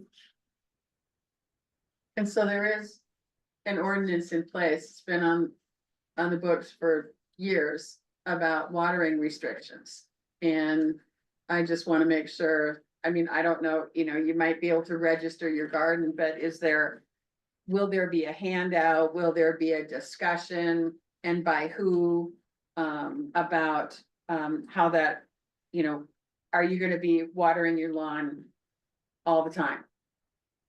And I think those are parts of the many, or the programs that I've seen, some of them, people are invited to do it, they're encouraged to do it by their cities, but they're often larger cities, so maybe I think part of it is just evolving it to answer these questions and coming up with the. Yeah, there's like guidelines, so for like, Yeah. in like the Seattle gardens, you can only have drip lines. And like the conservation, you can't use pesticides, like when you go and get your permit, because there you have to have a permit to do this. But they're free. But they're free, but then it has those guidelines that you're doing all the things within that criteria, and I think it just needs to be clear criteria, and I'm all for it. It's just more of like what works and what doesn't take too much staff time, like what's the smallest scale, Right. and then build it up. I totally agree, like, how can you start with a small scale and all the properties could be easily displayed on a map and you could know where they are and you could have text and you can have emails and. You know, again, those are just part of understanding where the pain points are to your. And I just want to be clear, I am not opposed. I think it's a great idea. But I also am concerned, we have been talking about water and water studies and needing more documentation. And I just don't want this to be a knee-jerk reaction. Annexations. I was talking. Sorry, you're right. And now I've lost my train of thought. Sorry. You don't want it to be That an you're- adverse reaction. You don't want, yes, knee-jerk reaction, my bad. Councilmember Shea makes a good point where the Idaho Department of Water Resources domestic well exemption only allows for 1 acres around the property to be irrigated on a 5 acre parcel. And I think that there is an ordinance or in our water conservation, and I'll have to look tomorrow, that it says you can't take your water off your property and use it somewhere else, so. Do you have one more comment, Leji? Yeah. Cause I'm gonna start to. Yeah. Yeah. Just one last thing. There is a code in place, but it's so restrictive that it's not enforceable right now. Because like, if it were enforced, my yard that goes out to Pine Street, I can't do anything there. Like, and that's anybody that has a yard, their yard goes to the street, basically. Some of them have their fences set back on their property line, but they still have yard that they maintain and cut, put out to there. So basically, what I'm seeing is everybody is violating the code that's in place already because it's too restrictive. And if we had the tacit agreement, like codes are important. I'm a school teacher. Expectations are very important. They help my classroom run very smoothly. If I have them and if I don't, it doesn't run smoothly. That's the way things run smoothly, is by having enforceable and clear cut rules. I'm not even sure that the code needs to be changed, just an agreement between me as a steward of adjacent or the right of way property around my actual property. This is what I can do and this is what I can't do. That's what we don't really have.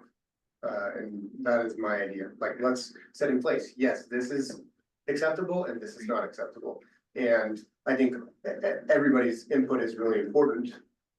You're the second person that I've heard to say that, actually, about the camper. Like, if I can have a garden, you should be able to have a camper. We set parameters by meeting with the community and getting community input. I think we can come to an agreement, and also we need guidance from city officials, because they ultimately well, you have to deal with the problems, which we don't want problems. Like, if it's easy and we all understand it, hopefully that is what we eliminate. You get more time. You don't have to be on 957,000 different committees. Sounds like you're really busy. Everybody's busy. So at this time, I'd like to suggest we come to kind of conclusion here. Greg, you have one more thing? So there is encroachment permits that are processed here. I have one for my driveway that's in the right of way. So there is a list of what's acceptable and what is not. I don't wanna put my camper in there. It's just saying that out loud. You know, maybe I wanna put a tree out there that in 50 years it's a pain that we have to take down here on Third between Elm and Pine. Huge cottonwood tree, you know, just for example. That's all I'm saying. There's an encroachment process that I went through for my driveway. It's a 9-inch thick concrete driveway that goes right to the street. I was gonna put a sidewalk, curb and gutter, whatever the city wanted at the time. They said, we don't have anything in place for that. So I did the driveway. So there is a list of things that you can put in the, you know, in the right of ways.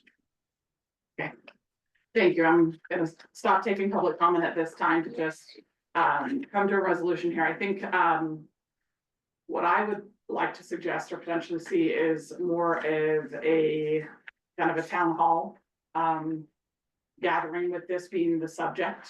And that could be at that time, if you had some information gathering, you would be welcome to bring that, so that, you know, not every person can always attend a town hall in person, but that would be great kind of information gathering to come to the table with of how many people have this, how many people want this, kind of what you've been alluding to. But I think that the next steps are kind of a collaborative town hall discussion, with this being the topic.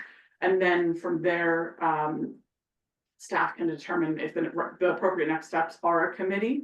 Are potential ordinance changes. I think we have to have a larger citizen discussion around this. I think that what you've presented to council tonight, Leegi, is a great starting point, but I don't think it's what the council at this time is saying, yes, 100%, let's move in that direction. I think it needs more discussion and more community input, because I think permitting is important, regardless if there's a fee associated with it or not, because the organization around this will need to happen kind of from a city level outwards. Just because it will be impossible to continue to work on beautifying Bellevue if we can't identify in a clerical way from inside City Hall how exactly it's happening. Encroachment permits exist, fence permits exist. I think staff and I feel that this will have to go through the same process. The fee associated or not associated, that's still part of the discussion, I believe. You know, other cities model where it's free, and Bellevue can decide that one way or the other with citizen and staff collaboration. So my recommendation is a town hall. And I'd love to hear if there's any council or Brian's recommendation for the next step. Is it possible to do a survey on our website? We even have a specific landing page. It is possible to do a survey.